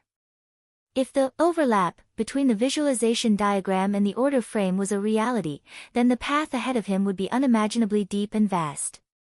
It represented the astonishing breadth and depth of formatting theory. Secondly, on a more substantial level, the originally illusory order framework and mysterious and incomprehensible visualization diagrams now had a substantial carrier, the external neuron. This marvelous creation was crowned with the name of the dynamo core. It gave the order frame a precise numerical classification down to 2 decimal places. The creator of the external neuron undoubtedly had a deep and thorough understanding of the corresponding elements. The external neuron was able to successfully seal the order frame and analytical design within it, forming a grand work of art. The existence of this work of art was a cognitive platform for the order frame.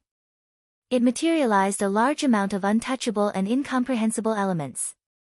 Although Luo Nan's current understanding of the external neuron was extremely shallow, this toy itself possessed rich interfaces and universality. It was able to seamlessly connect to the human nervous system, artificial intelligence systems, and even the format pyramid's social format. This provided Luo Nan with a large number of entry points. For example, right now Luo Nan was extremely interested in the function of the void depository. This function had great value in terms of control over soul power. It possessed an urgent and substantial significance. Luo Nan had to admit that if he didn't have the external neuron, he probably wouldn't even need to use Bai Xinyan's happiness therapy. He would have been a huge tragedy. Formatting theory was good in every way, but how in the world did it grow out of control? When his grandfather first created and researched this theory, how did he evade and resolve it in the end? Luo Nan recalled the records in his grandfather's notebook. In the end, he could only unwillingly admit that the answer probably didn't exist in the early research results. It looked like the search for the other notebooks had to be put on the agenda. Luo Nan thought of contacting Bro Octopus, who was researching the formulas in his grandfather's notebook. He could also ask him about his grandfather's physical and mental state recently. Oh. Luo Nan's thoughts suddenly froze when he found Bro Octopus's profile picture in his contact list. Mental state. A link that he had intentionally or unintentionally overlooked suddenly jumped into Luo Nan's train of thought. At this moment, a demonic voice floated back and forth within his heart. A schizophrenic lunatic, what was it made of? Was it because his research results were stolen? Was it because his father and son were betrayed? This had always been the reason Luo Nan believed in. But what if he looked at it from a different angle? From a perspective that he couldn't have imagined before, but right now, it was truly placed before his eyes? How could a creator not be a practitioner? How could the results of formatting theory not be used on his own body? Then if, and only if, this theory was ultimately unable to resolve the problem of the uncontrollable growth of soul strength. It was unable to resolve the problem of the imbalance between body and soul. It was not a perfect theory. Luo Nan used an objective attitude to make a hypothesis. Then what would his grandfather's state be like? It must be known that there was a 99% chance that there was not a single external neuron in his grandfather's body. What would be the result? This thought made Luo Nan's back suddenly explode with a layer of cold sweat. And at this moment, Luo Nan recalled his grandfather's crazy words back at the medical center. With his current understanding, it seemed that there was an extremely marvelous sense of correspondence when he analyzed and interpreted it anew. When this angle of thought became clear, his thoughts were like a flood that had opened the floodgates. They rumbled and surged forward, unable to be restrained. His grandfather's situation was set aside for now, but there was still that person. That person who had delivered the external neuron into Luo Nan's hands in an inexplicable manner. That person who could not be bypassed, who could not be cut apart. His methods, his objectives, his considerations, what would they be like? Chapter 268. Fire. Fire. Let the flames burn. Burn through this cloak of darkness. Cloak. Darkness. Luo Nan suddenly opened his eyes. He still wasn't quite used to the light here. He felt that the wall lamp was like a flame on the verge of being extinguished. It swayed restlessly under the cover of the darkness cloak. It was precisely the darkness cloak that pressed down on his body, isolating him from the outside world. It was like the sequela of a lack of oxygen. His entire body felt sluggish, unable to muster any energy. He understood that this feeling wasn't right. He put his feet down from the pedestal and his fingers tapped the ring-shaped chair on his body. The smart wall lamp's brightness began to increase, and warm rays of light sprinkled down. The unbalanced state of light and darkness twisted. The exquisite veins of the tree walls, the bookshelves, the wall decorations, and the shadows they cast. They formed a picture together with the extended staircase. This caused this narrow space of less than 3 square meters to stretch out and possess a marvelous sense of layering. Luo Nan felt much better. Right now he was in the treehouse of Withered Tree Sandbar. This was the private area that his parents had single-handedly built. This was the first time he had come to school after 2 weeks. The design of the day shift curriculum, the narrow social circle, and of course, the sick leave that Xie Junping had arranged for him. It was destined that the vast majority of people wouldn't know that such a student had quietly disappeared and quietly returned. After the end of the day's classes, Luo Nan arrived at Gear as the only official member of the ritual club. He arrived at the treehouse that was still unknown to everyone and quietly rested. Time had washed away his mother's aura in this place, but there were countless minute traces that manifested her past existence. Luo Nan had deliberately searched for her at first, but he felt that there was no need to do so after a moment. He just sat in the resting room on the lower level, leaning against the slightly bumpy decorations on the tree wall. He stared blankly. Countless things tangled in his mind, but none of them had any meaning. This continued until he fell into a deep sleep, when he was roused awake by the crazy ramblings of his grandfather in his memories. He had been tormented by those crazy ramblings for the past 2 days. He always wanted to analyze a hidden line of logic from them, but this kind of whimsical thinking was destined to hurt his nose. Even his brain was a bit numb. He looked at his wristband. Nearly 2 hours had passed in his days. It was also at this moment that the sound of a ladder was heard. It was a convenient tool that had just been installed at the end of the underwater corridor. It was used to enter and exit normally, and it was one of the results of Xie Junping's work over the past half a month. Not long after, Xie Junping, who had been in a meeting for half the afternoon, walked in. With one more person in the lounge, it immediately became especially crowded. He simply sat on the steps, yawning and crying, and asked casually, "What's wrong with you? Have you seen the video?" No. Only now did Luo Nan remember that Xie Junping had sent him a video. Xie Junping said that he had found the culprit who had snuck into the treehouse. However, it was a little different from what he had expected. "You said it was a magical mouse." "It's a muskrat, not a rat." Xie Junping gnashed his teeth as he corrected Luo Nan's misconceptions. It could be said that the brown-skinned mouse that he had fought with for nearly half a month was engraved in his heart. That thing is definitely not ordinary. It's impossible for a normal rodent to have that kind of reaction and behavior pattern. It must have mutated after eating some waste from some laboratory. Luo Nan was able to feel Xie Junping's emotions. Xie Junping's attention wasn't just on the body of a rodent. Today, Luo Nan arrived at Gear with a completely new appearance, shocking Luo Nan. He could roughly imagine how much effort Xie Junping had put into planning for the past 2 weeks. Xie Junping was the first person to treat Luo Nan like this, aside from his own family. Luo Nan had no intention of placing the reason within the framework of the format pyramid. He wasn't willing to speak dry words of thanks. He just silently remembered this favor and grinned. "I'll look at it later. I'll wait until I catch that mouse. Muskrat. Steam, braise, or stir-fry it, up to you." Xie Junping couldn't help imagining the beautiful scene of the brown-skinned mouse being tossed into a pot of oil. However, he soon sobered up and asked Luo Nan, "Aren't we going to that Daoguan? When are we leaving?" "It's about time. Right now." Luo Nan had already obtained his aunt's permission to learn breathing techniques, but it couldn't be said to have been finalized yet.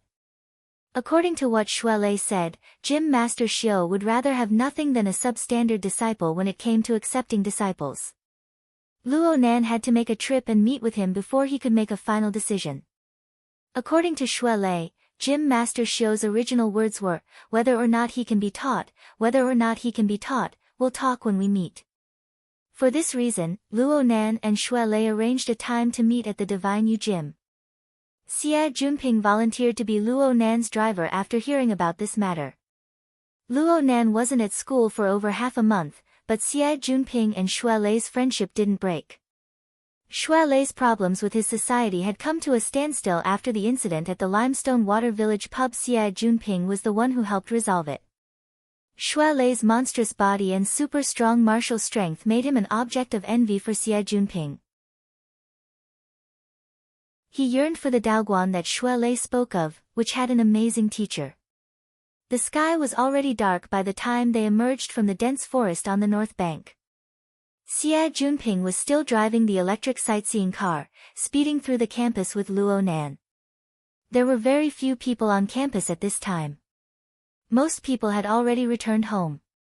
Xie Junping increased the speed of the sightseeing car to the highest speed allowed. At the same time, he spoke eloquently about the battle between him and the brown-skinned mouse. Luo Nan suddenly spoke without any warning as he controlled the submarine to pursue the mouse. Slow down. Xie Junping instinctively hit the brakes when they arrived at an intersection. Thanks to this, a dark green heavy container that was incompatible with the atmosphere of the campus rumbled past on another road. The sealed container brushed past the front of the sightseeing car, bringing with it a strong gust of wind that blew the fallen leaves and caused the windshield to ring. F***ck me. Xie Junping had always been the one putting on airs on campus. When had he ever seen someone act unreasonably in front of him? Plus, what the hell was this heavy container? Acumen College implemented a strict system that prohibited external vehicles from entering. Even if there were all sorts of second-generation and government officials on campus, they would at most use a sightseeing car as a means of transportation. There were also special passageways for construction and transport vehicles. How could they just barge through the campus? The heavy container didn't stop. It sped all the way and soon entered a special underground passageway. But the situation just now was certainly a serious violation of the rules. As a candidate for vice president of the student council and a high-ranking member of the honor society, Xie Junping laughed mischievously. He called the campus security office as if it was a matter of course. He sent over the license plate, model number, and the image captured by the photon film. I guarantee that it won't leave the school gates. Xie Junping winked at Luo Nan. Of course, this little matter didn't count as anything. Soon, he and Luo Nan forgot about this matter. They rode the sightseeing car to the parking lot and switched to the phantom flying car. They sped all the way to the magnetic track and locked onto the coordinates of the River Wu district. They hadn't run far when a call came in. Xie Junping swept a glance and used the car phone to connect.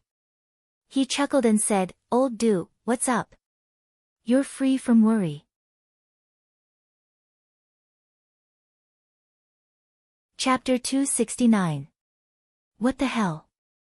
Xie Junping was baffled. Old Du, you must have taken too many drugs. Take your sister. What did I do to piss you off? Why did you detain my car for no reason? Old Du's voice was far too sharp.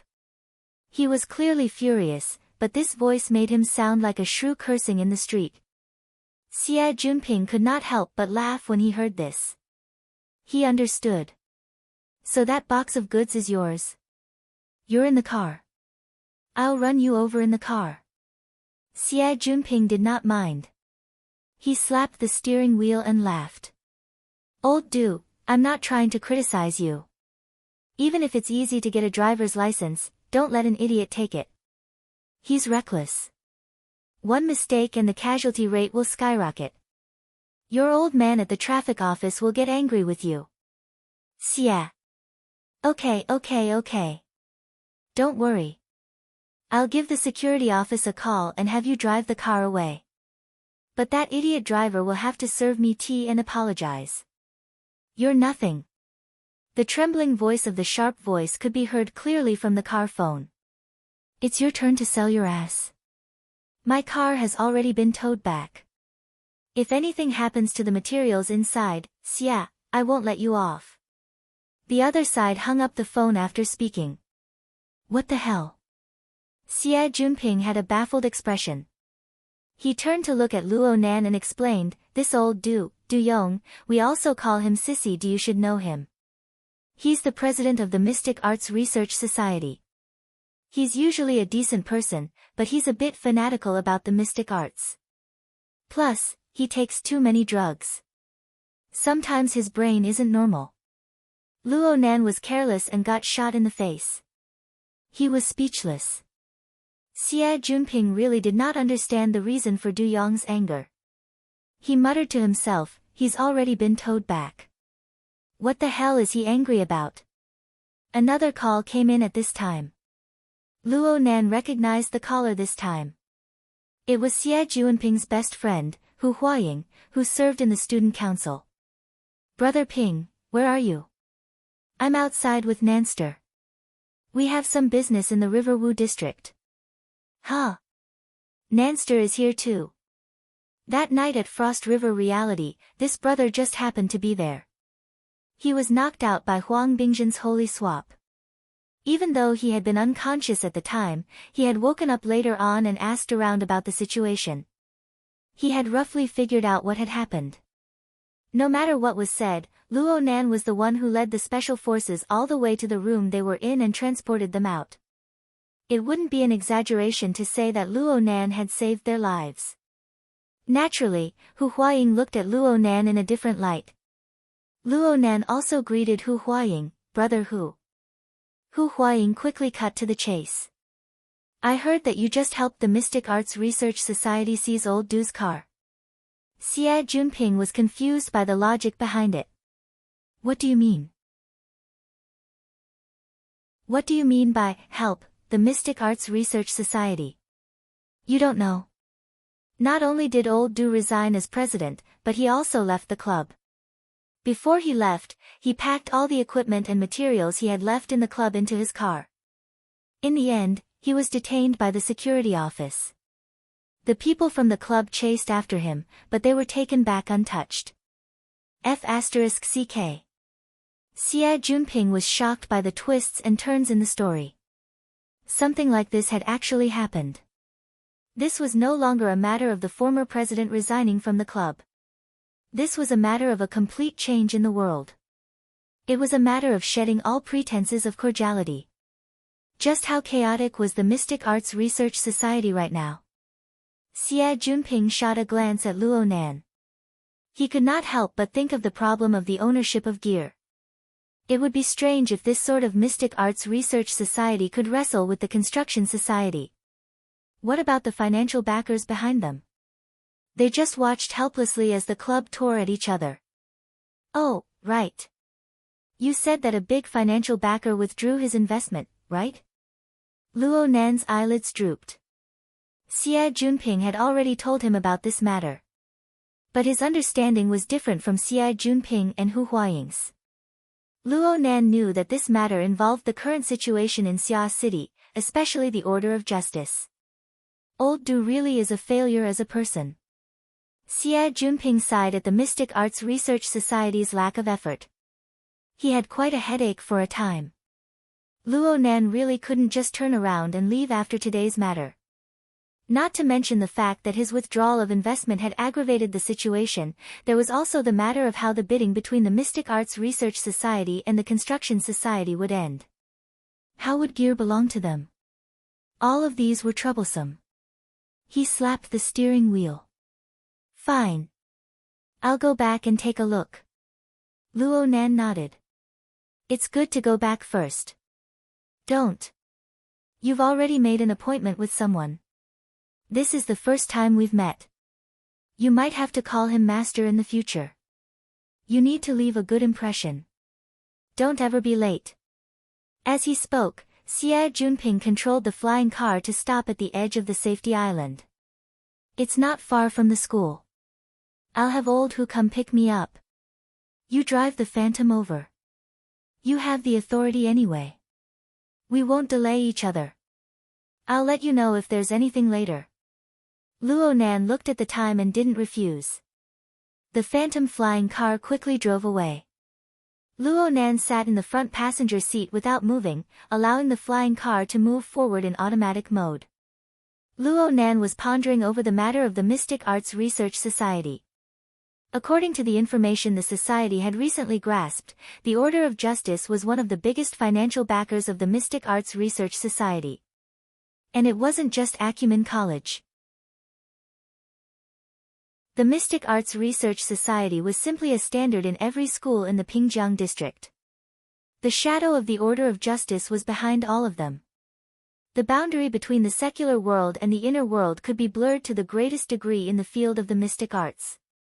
This was an excellent channel to absorb talents. However, during the incident at Frost River Reality last week, the majority of the dozens of priests and knights of the Order of Justice had died in the logic world. This included a first ablatum and 8 of the most elite ablatum knights. The fleshly body of the person in charge, An Weng, had been shattered. Only his soul had merged with the body of a demon, and no trace of him had been found. Right now, the elites of the Order of Justice in Xia City were all gone. Only Zheng Shao and Bei's were left to support the overall situation. It was hard to avoid problems. It was worth noting that the Order of Justice did not immediately transfer members into the team to make up for the vacancy in Xia City. Instead, they were tossing and turning in other cities. They created what could be called a textbook example of pressure transmission. The Ability User Society of Xia City faced an external threat and quickly transformed it into internal pressure and censure. It was said that the upper echelons of the society had been having headaches for the past few days. Luo Nan sighed and his mind sank down. He roughly sensed the surging undercurrents of soul strength from the hollow depository.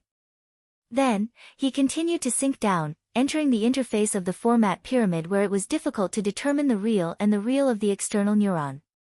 Right now, the interface, which had been like a turbid river, had undergone a major change in appearance. The format pyramid was still in the middle, but the turbid water that surged past and the cards that depicted people had transformed into a vast and majestic river of stars. 10,000 stars were spread out, and dark clouds were spread out.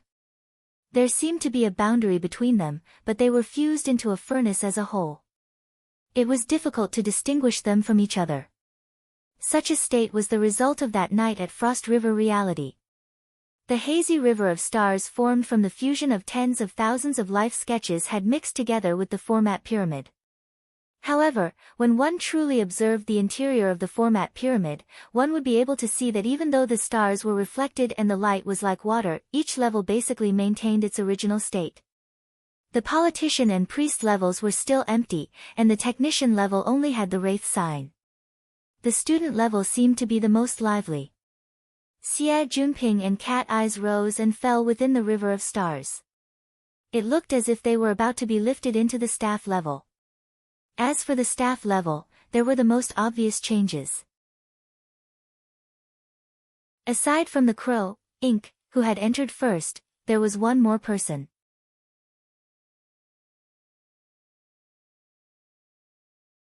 Chapter 270. Within the format pyramid, Bei's projected image seemed to be filled with a layer of clouds and dust, but there was the glimmer of starlight within. Luo Nan's mind shifted over and saw the starlight flow like a river.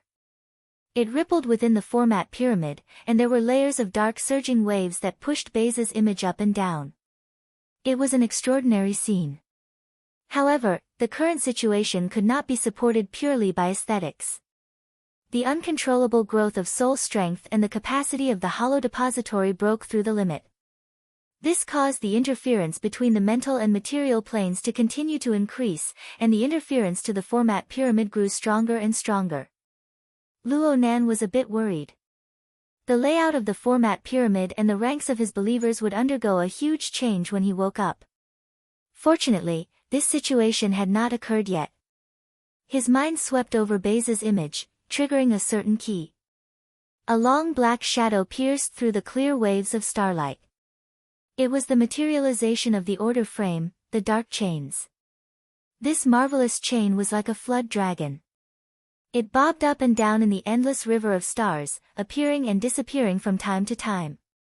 Right now, it was circling around the periphery of Bei's image. It made a slight sound, and the meaning behind it was probably a guide for Bei's order.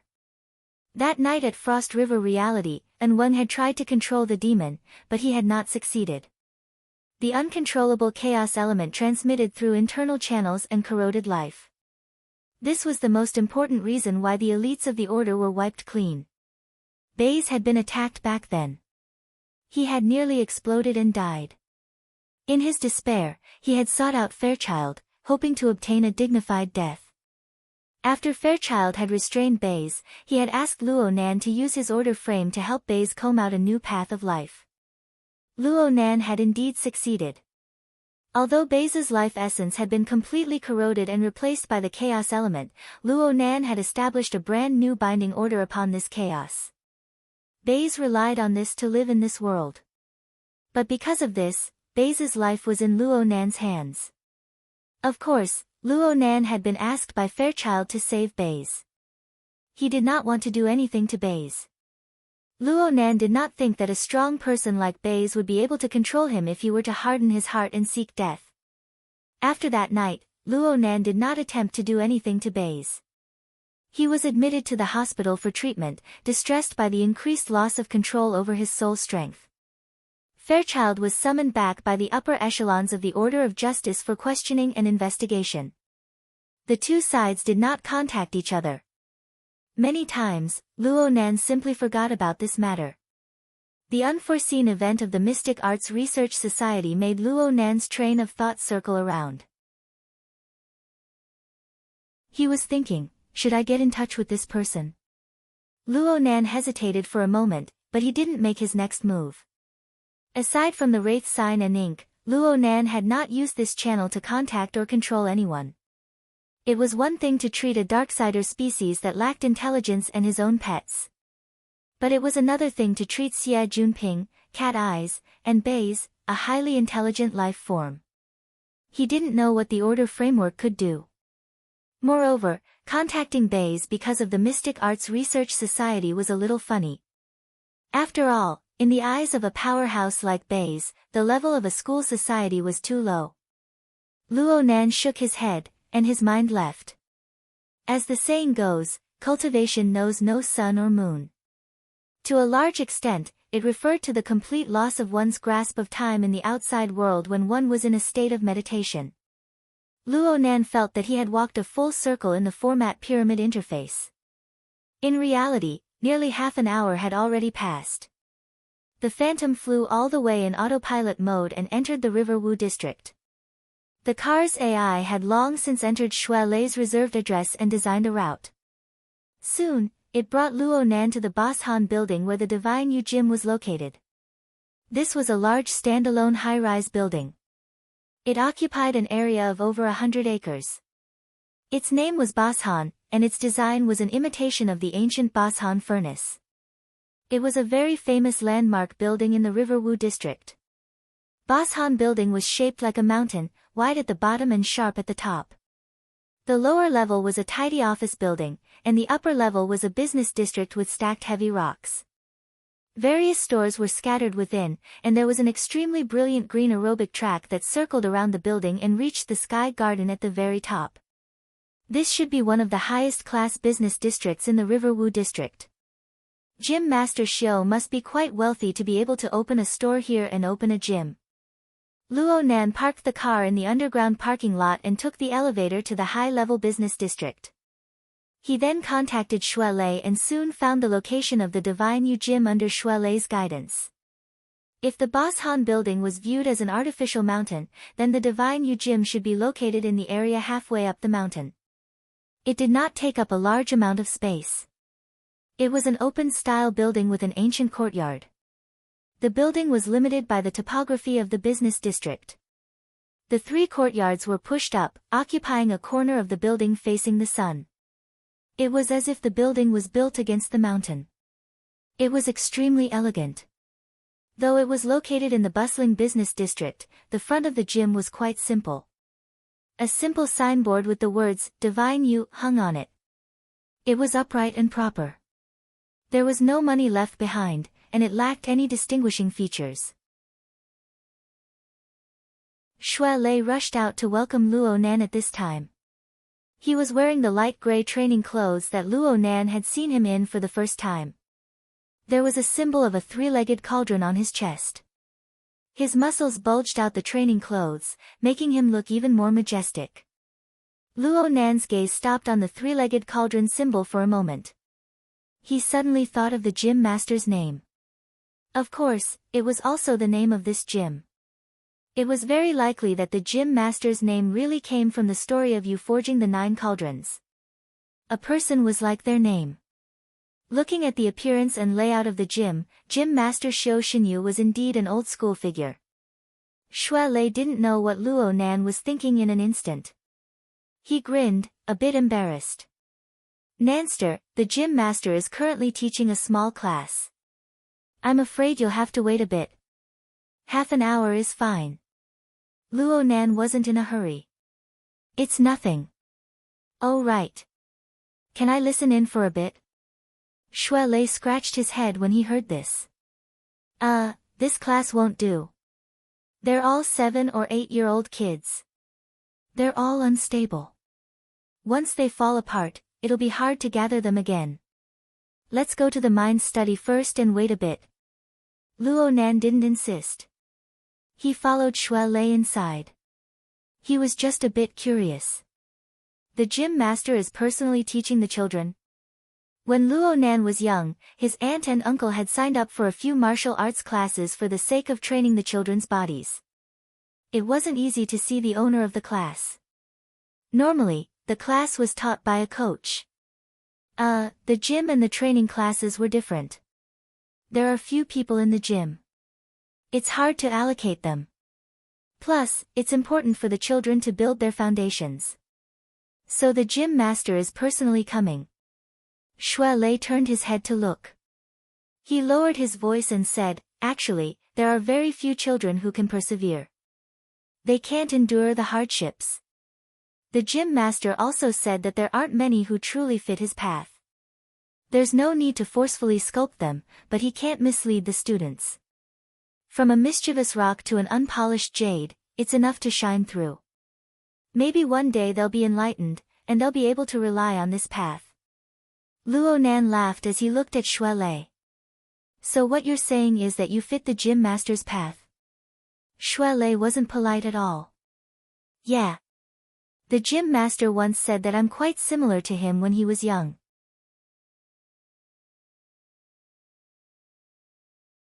Chapter 271. The sky had turned dark long ago. There were not many lit places in the Daoguan. The front courtyard was a bit livelier. There were students and parents shuttling back and forth under the lights. There were very few people when they reached the middle courtyard. The corridor was lit, but it made the courtyard even darker. Xue Lei led Luo Nan up the corridor on the left. They arrived at the back courtyard. It was pitch black here. No one could be seen at all. The lights of the corridor and the haze of the bustling city sprinkled down. Only then would they not be in total darkness. There aren't usually many people here, Xue Lei mentioned. He then pointed at the pitch-black wooden building in front of them. We're here. That's the mind study. The wooden building looked long and wide under the dusky light. It practically took up most of the back courtyard. This surprised Luo Nan a bit. He had always thought that the mind study was a study or something like that when he heard Xue Lei talk about it. He never expected it to be an extremely large room. It could already be used as a training ground. Luo Nan was even more certain when he walked into the mind study. This place should have been a training ground in the past. The floor beneath his feet was made of soft wood with excellent elasticity. It was very comfortable to walk on it after taking off his shoes. But it was certainly unused now.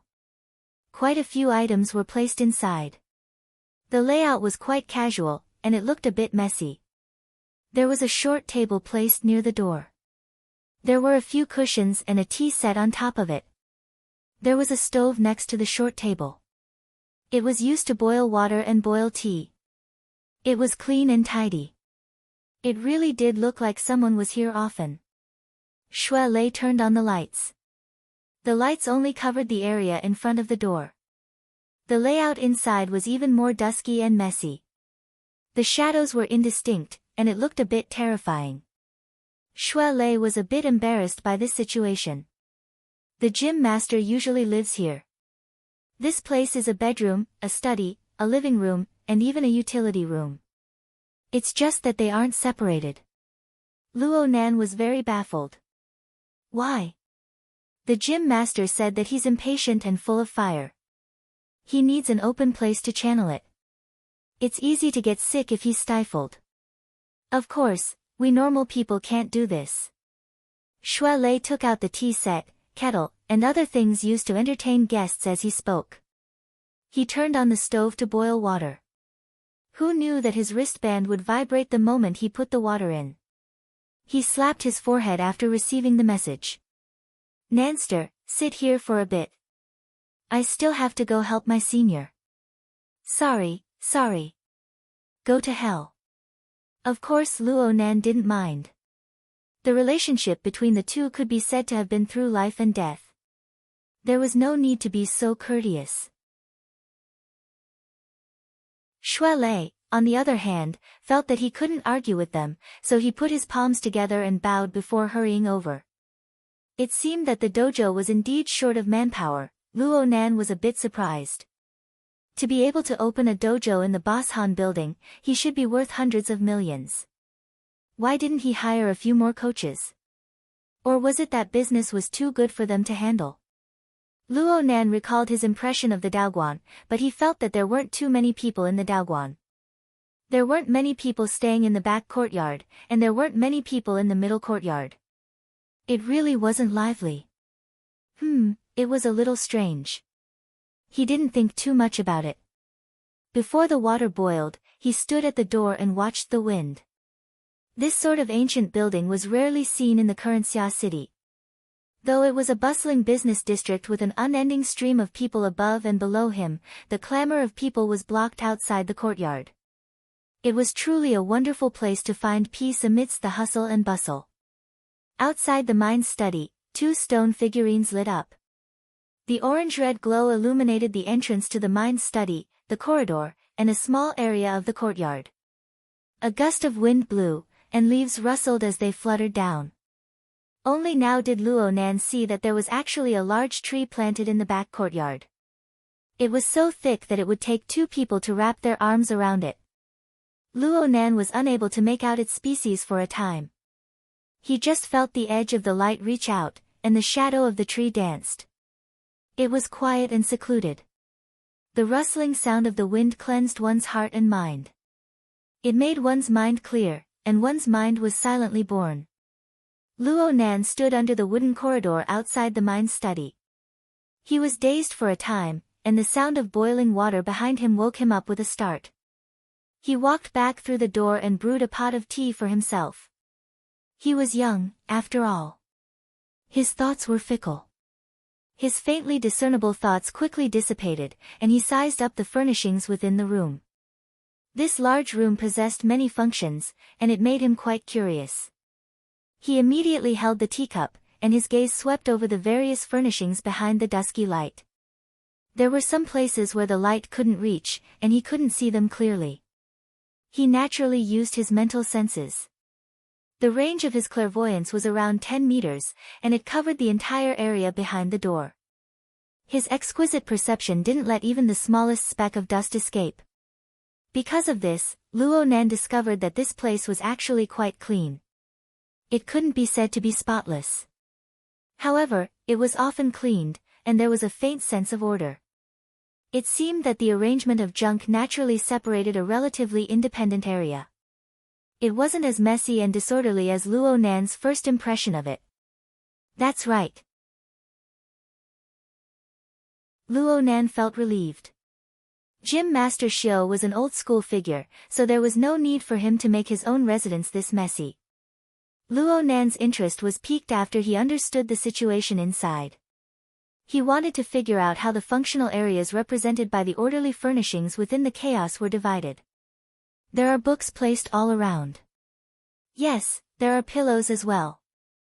That should be the study. There's a praying mat, and it's quite close to the center. Could it be the bedroom? That side is full of furnishings. They look quite old. Is it a collection, or is it a storeroom? Luo Nan pondered over the furnishings one by one, finding them quite delightful. Luo Nan's gaze roamed all the way, and he made a full circle before he suddenly stopped. There was a large furnishings not too far away from the door. It was an enormous round ball that took an adult to wrap their arms around. It was nearly half the height of a person when placed on the ground. As for the material, it looked like metal. It looked very heavy, and there was nothing else in the surroundings. It looked very abrupt. Luo Nan couldn't think of a use for it, so he simply walked over to take a closer look. Luo Nan got closer, and he felt a slight chill hit him in the face. It was icy cold to the touch. It was definitely made of metal. Was it hollow or solid? If it was the latter, the wooden floorboards might not be able to support it. Luo Nan looked below the metal ball. It turned out that there was a large bowl-like tray. The metal ball rested in the tray, and it looked quite stable. Luo Nan reached out his hand to push it, but it didn't move. He increased his strength, and this time it was too much. The metal ball was greatly dislocated in the tray, and it emitted a grinding sound. The sound was exceptionally clear in the empty and quiet room. Luo Nan was shocked, and he hastily stopped his hand. He didn't know what the structure of the connection was, but he only used a bit of strength, and the metal ball began to roll slightly in the tray. It shook the floor below to the point of trembling. The spinning metal ball rubbed against Luo Nan's fingertips. Luo Nan could feel that there were uneven traces on the surface of the ball.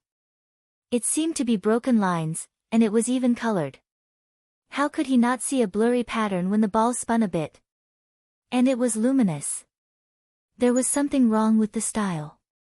Luo Nan was baffled when he suddenly felt that the blurry pattern was lifted up a bit. At first, he thought that it was an illusion caused by the spinning, but then the grinding sound that came from the spinning disappeared. The spinning pattern continued to rise until it reached his chest.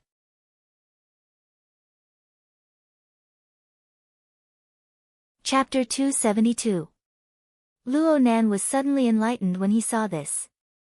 So it was maglev.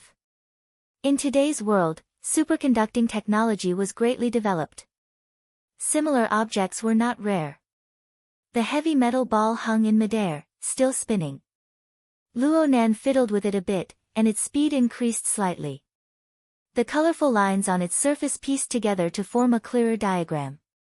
Though Luo Nan was still unable to see what it was rather childlike. This colorful toy was a bit like the floating top Mo Peng had collected when he was young, but it was much larger. Perhaps this was a prop for children to use in class. Luo Nan fiddled with the metal ball and touched the tray. Judging from the way the two moved when they made contact, they shouldn't be superconducting materials. He couldn't help but be curious as to where the power source for the maglev was. He intentionally increased the precision of his senses.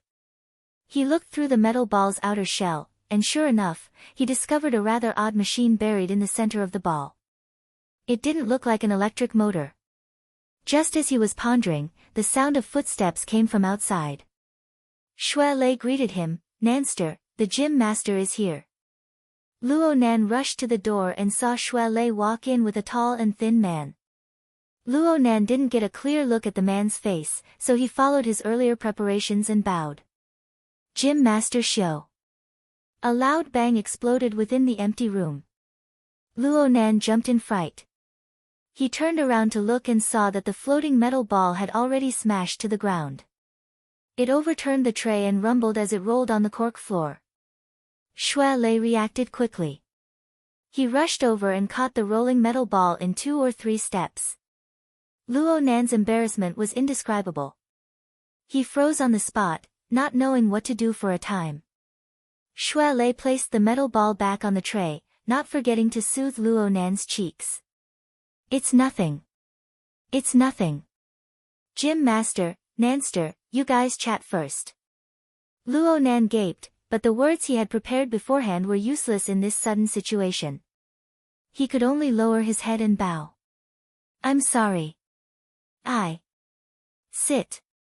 Gym Master Xiu, who was standing at the door, walked to the back of the short table and extended his hand to point Luo Nan to a seat. His voice was dark and hoarse. It was faintly discernible. Were it not for the gesture, Luo Nan wouldn't have understood what he meant. Only now did Luo Nan truly see who had come. He was stupefied once more. This gym master Xiao was about 40 or 50 years old and was very thin, like a bamboo pole.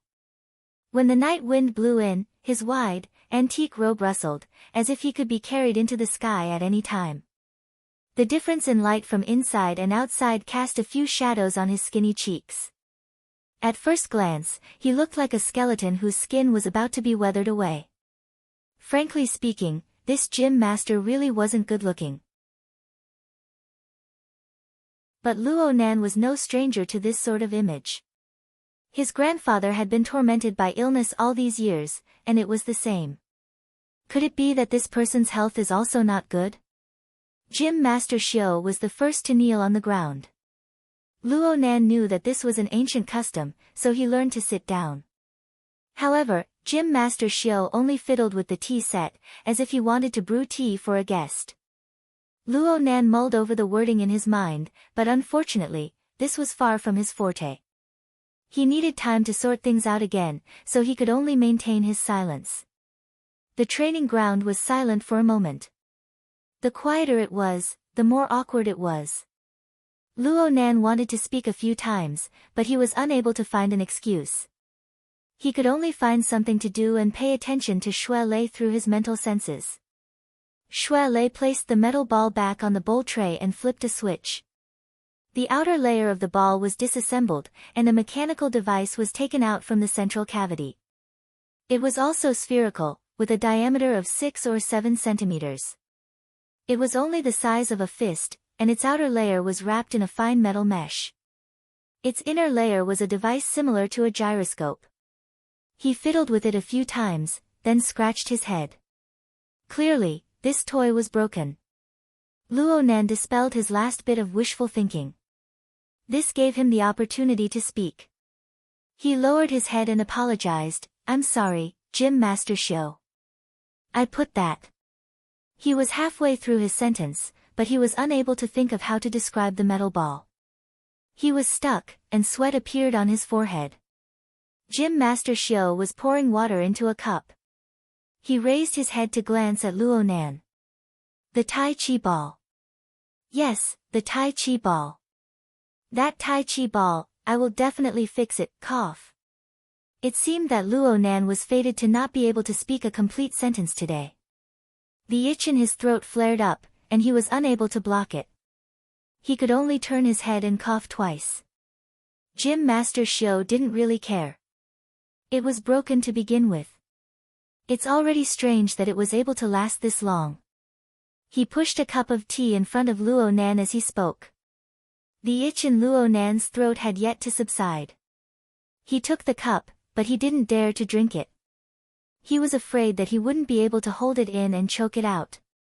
This was probably a lack of manners. Luo Nan felt rather helpless. Gym Master Xiao ignored him. He picked up the cup and drank it in one gulp, minding his own business. Then he lowered his head and played with the cup in his hand. Luo Nan had just spoken a few words, and now he had to enter a state of silence again. Luo Nan really didn't know what to do for a time. Shui Lei saw that the situation was bad, so he didn't care about the Tai Chi ball anymore. He hurriedly put the mechanical device back into the cavity, walked over with hurried steps, and knelt to the side. He poured tea for the two of them, and he secretly winked at Luo Nan. He deliberately spoke in a loud voice. "Nanster, you don't need to be restrained here. The gym master doesn't care about common courtesy." Luo Nan looked at his kneeling posture, then at the teacup in his hand. He was speechless for a time. Luckily, Shui Lei's interruption caused Gym Master Xiao to emerge from his state of silence. He continued to play with the cup with his head lowered, but he finally spoke. "I heard a few things about you from Shui Lei. He recommended that you learn breathing techniques to treat coughs. However, I'm not a doctor.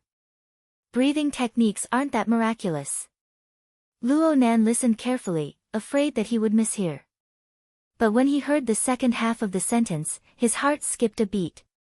He glanced at Shui Lei, and Xue Lei stealthily gestured for him to calm down. Xue Lei. Gym Master Xiao suddenly called his name. Xue Lei jumped in fright. He hurriedly straightened his body and sat upright. Gym Master. What did you say that day? Xue Lei opened his mouth and coughed a few times. Only then did he organize his thoughts.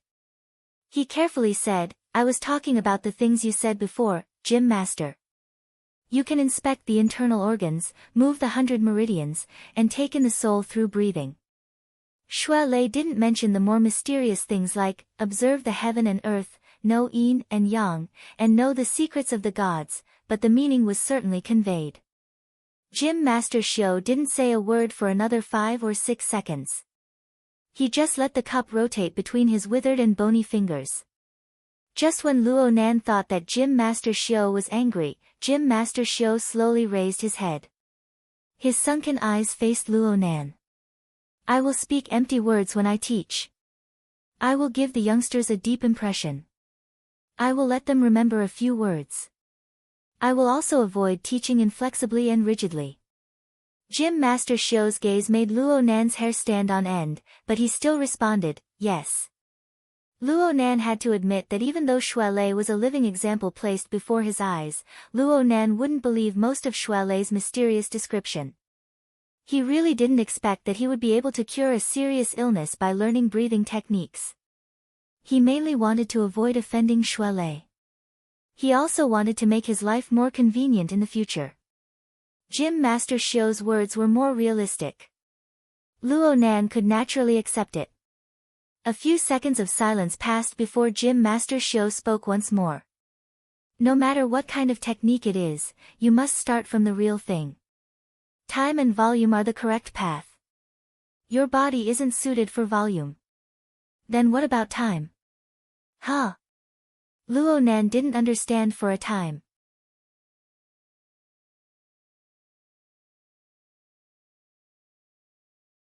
Chapter 273. Luo Nan understood what he meant, but his train of thought was unable to turn back. He hesitated and did not answer.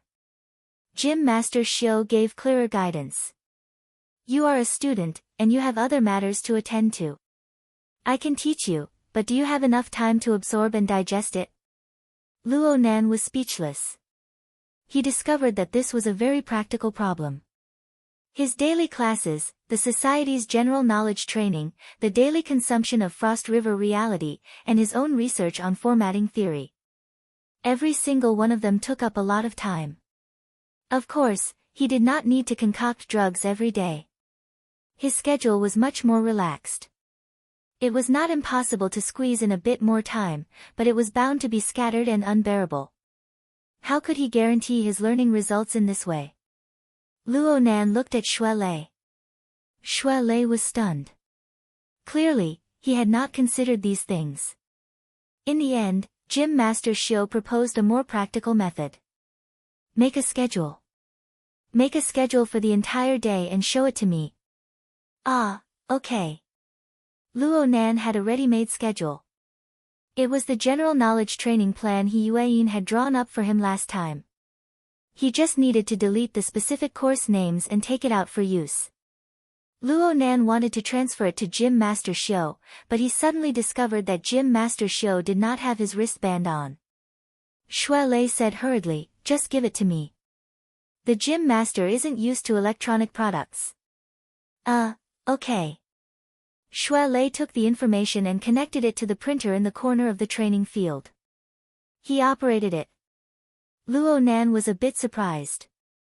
The wristband was not just a communication tool for modern citizens. It was an integrated pass that contained proof of identity, social privileges, assets, credit, and other contents. Luo Nan did not feel this when he wore the wristband, but once he lost it, he would immediately experience the feeling of being unable to move an inch. His uncle worked at the SCA. He had taught the children of his family a special social experience class. It left a deep impression on Luo Nan. Amidst the hum of paper being passed, Luo Nan was finally able to match Gym Master Xiao with the image of an old-school character he had preset. It seemed to make sense to use this as an explanation. Shui Lei handed over the printed form. Gym Master Xiao swept his gaze over it and said calmly, "Who made this?" Luo Nan was startled. Shui Lei laughed before he could respond. "Could it be Secretary He?" "Oh, it's Sister He." Gym Master Xiao lightly shook the paper, causing it to shatter. Then, he placed the paper on the short table and placed the cup he had been playing with on top of it. "Not bad, I finally have time to sleep. If you want to learn the breathing technique, you must ensure that you sleep no less than 6 hours every night. Learning to breathe begins with sleeping." Luo Nan was stunned. He instinctively looked at Shui Lei. The latter winked at him fiercely, signaling him to agree. Gym Master Xiao didn't wait for Luo Nan to speak before saying, "There's no need to rush to answer. Go back and think about whether or not you can guarantee a stable routine. Then you can make a decision." With that, Gym Master Xiao raised his hand, indicating that he could leave. "That's it? Is this dojo master easy to talk to or not easy to talk to?" Luo Nan felt a bit uncomfortable. His brain was a bit numb, so he let Shui Lei lead him to salute Gym Master Xiao, bid him farewell, and leave. The two continued to follow the walkway back. On the way, Luo Nan was still pondering, "Learning to sleep, you learn to breathe in your sleep." Shui Lei corrected his misconception. The sleeping immortal technique, the nose-locking technique, and the sleeping dragon hibernating technique have existed since ancient times. Gym Master Xiao chose this point to cut in. He must have taught you in accordance with your current situation. Luo Nan grunted. He wasn't doubting Shui Lei. The world was vast.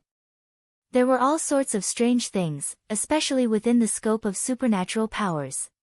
Just from what Luo Nan knew, Mr. Bai's dream technique was closely related to sleep.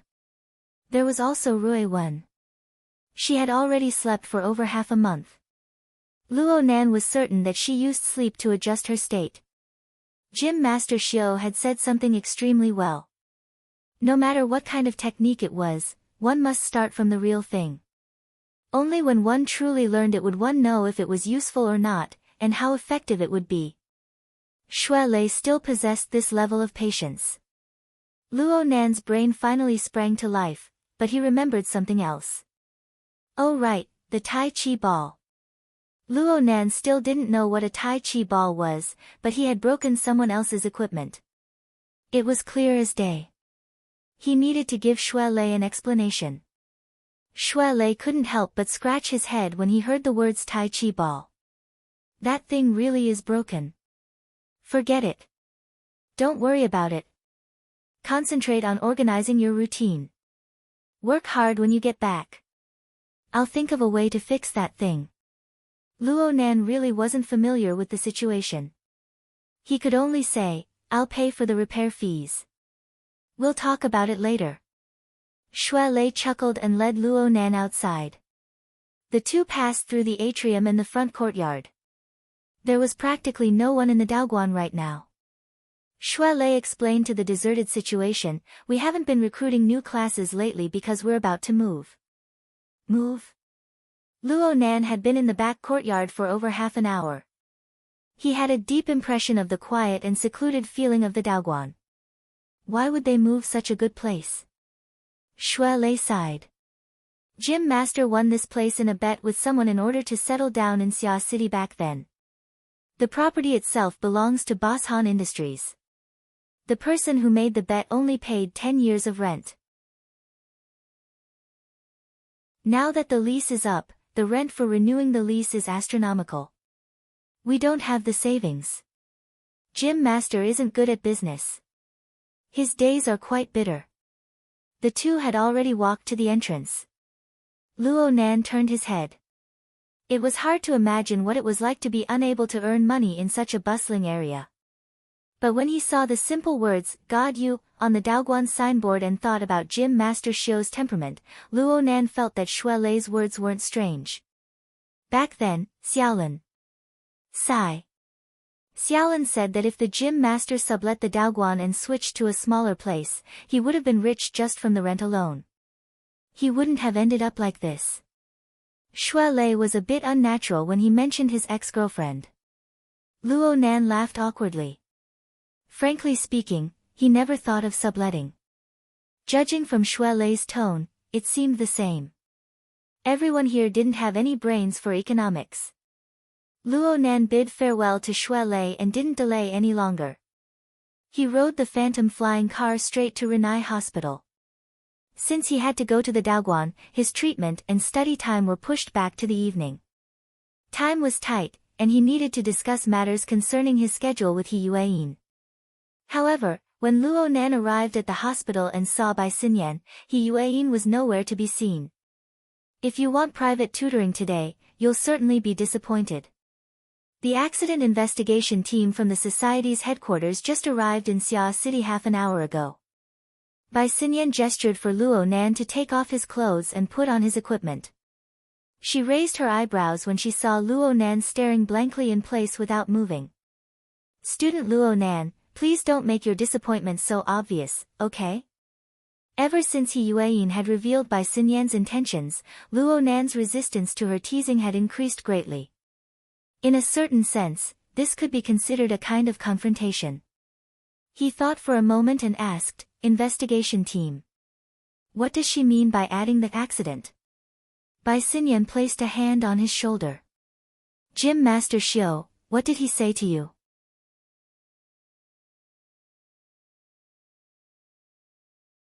Chapter 274. When a man and a woman maintained gazing at each other for a long time without any physical desires or emotional connection, they could only be understood as the manifestation and transmission of dominance. Luo Nan certainly did not think that much, but Bai Xinyan was able to grasp the subtle meaning within. From her point of view, Luo Nan was far from being able to dominate others with his current capital. He also hadn't truly felt the domination of others towards him.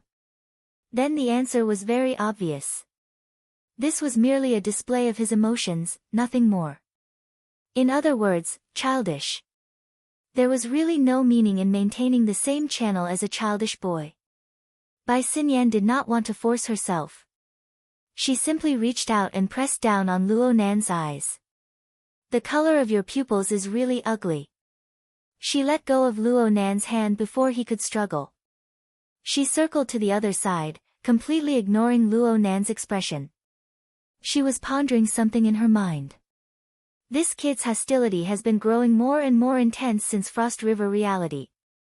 It's completely unreasonable. Luo Nan pressed down on his ears while she was pondering. He subconsciously took 2 steps away.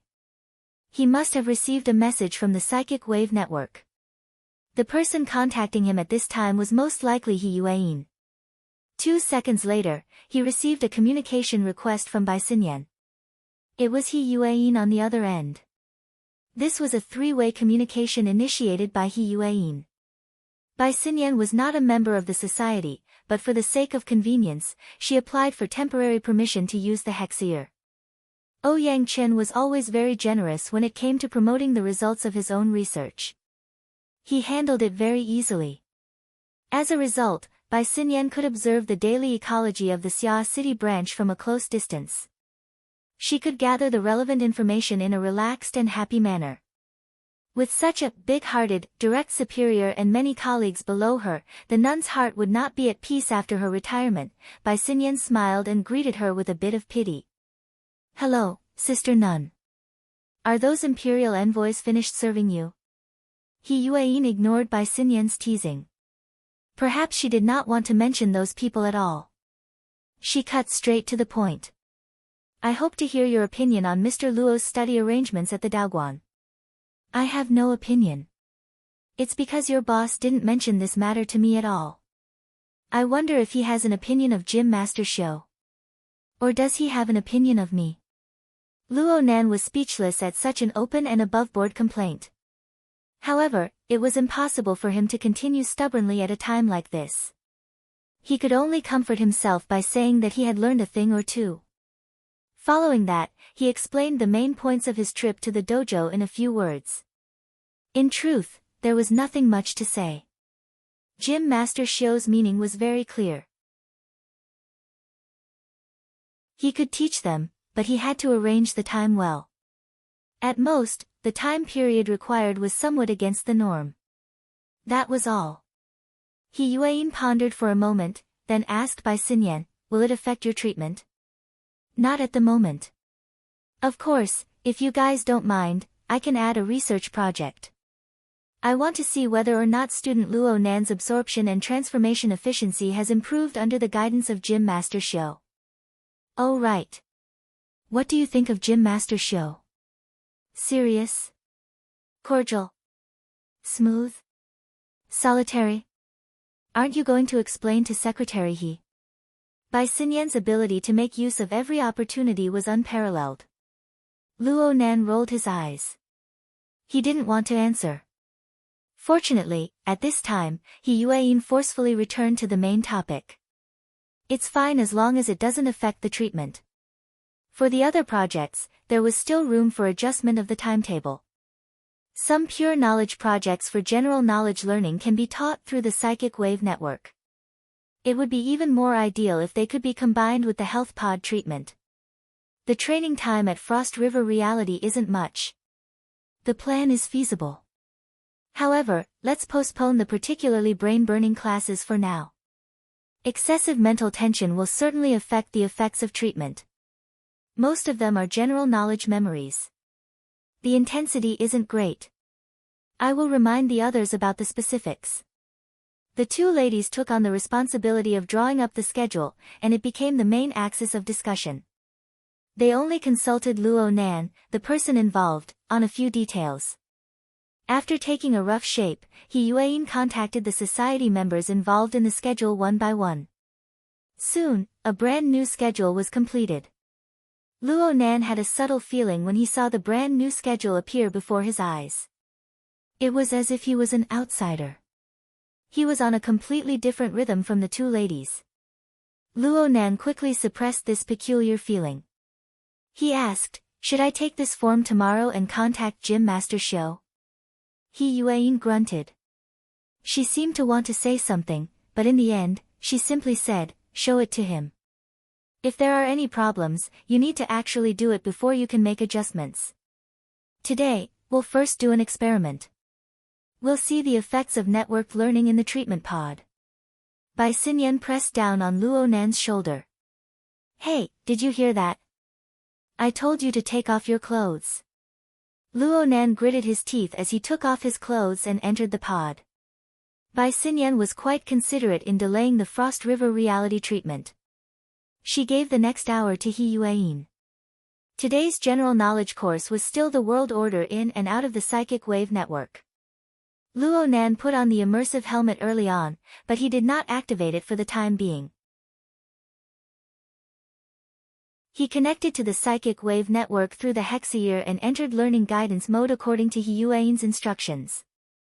The first thing Luo Nan saw was the home page of the society. It was also the main interface of the game, 10 Days in the Wilderness. The scenery of the wilderness, which he had only seen with his own eyes in a few social practice classes, appeared before his eyes. The rust-colored soil was like waves of solidified ocean waves. It extended into the distance, seemingly without end. The bulletin board, which had the style of a western cowboy, seemed to be within reach. Looking at this scene, it seemed that he would be able to enter the wilderness with just one more step. "Why don't you give it a try?" A clear and distinct voice rang in his ear. This feeling was far too real, so much so that Luo Nan instinctively turned his head. Then he saw He Yuan. Right now, He Yuan was still wearing a well-tailored professional suit. The material was navy blue, and the inside was a white shirt that would never go wrong. Then there were long pants that accentuated the slender shape of her legs. She appeared confident, clean, and lively. This was her usual style of dressing. She would not dress up in the slightest bit of use. She would not have any other adornments. Luo Nan often saw this sort of image, but today was a bit different. This was because He Yuan's body was clearly draped in a layer of dreamy light. The original meaning of this light was to remind him that what he saw was not a true form. But the light contrasted with He Yuan's jade-like porcelain body. That sort of inhuman texture had a powerful impact that made Luo Nan lose his voice for a time.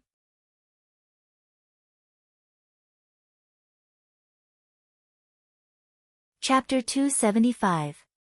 Luo Nan was more or less in a daze when faced with He Yuan's new image. He only woke up from his dream when He Yuan's gaze, which seemed to have substance, shot over, "Can I?" The hexaear invented by President Ouyang Chen was the terminal device of the psychic wave network. There were 6 communication levels in total.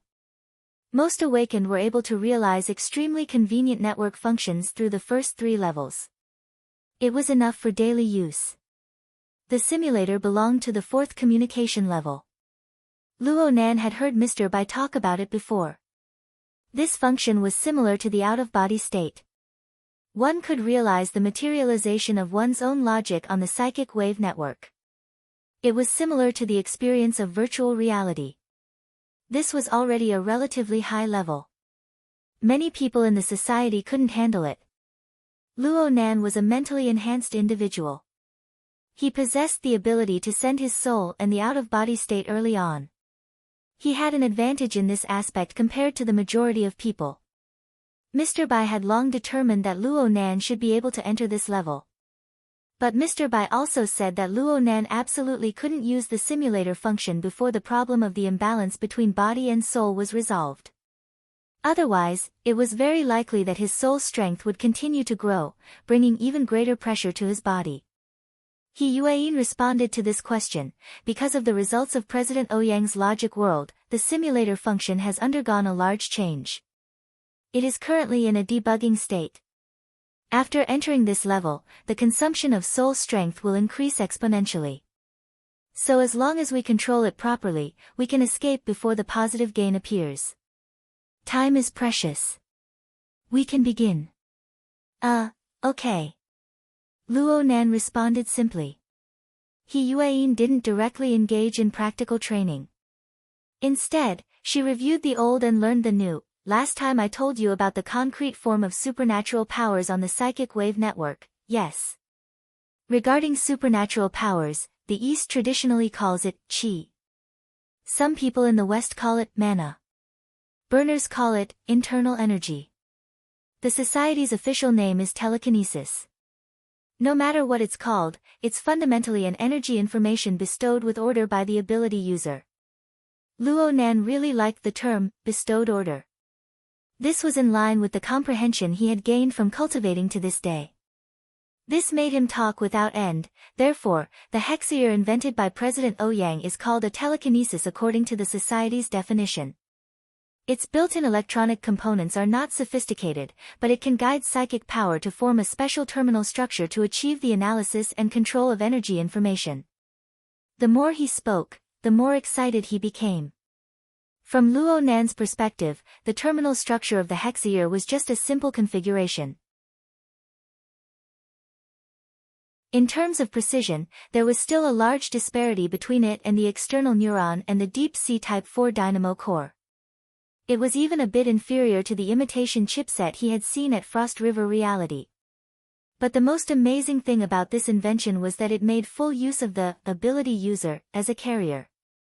Through guidance, a relatively simple structure could be used to great effect.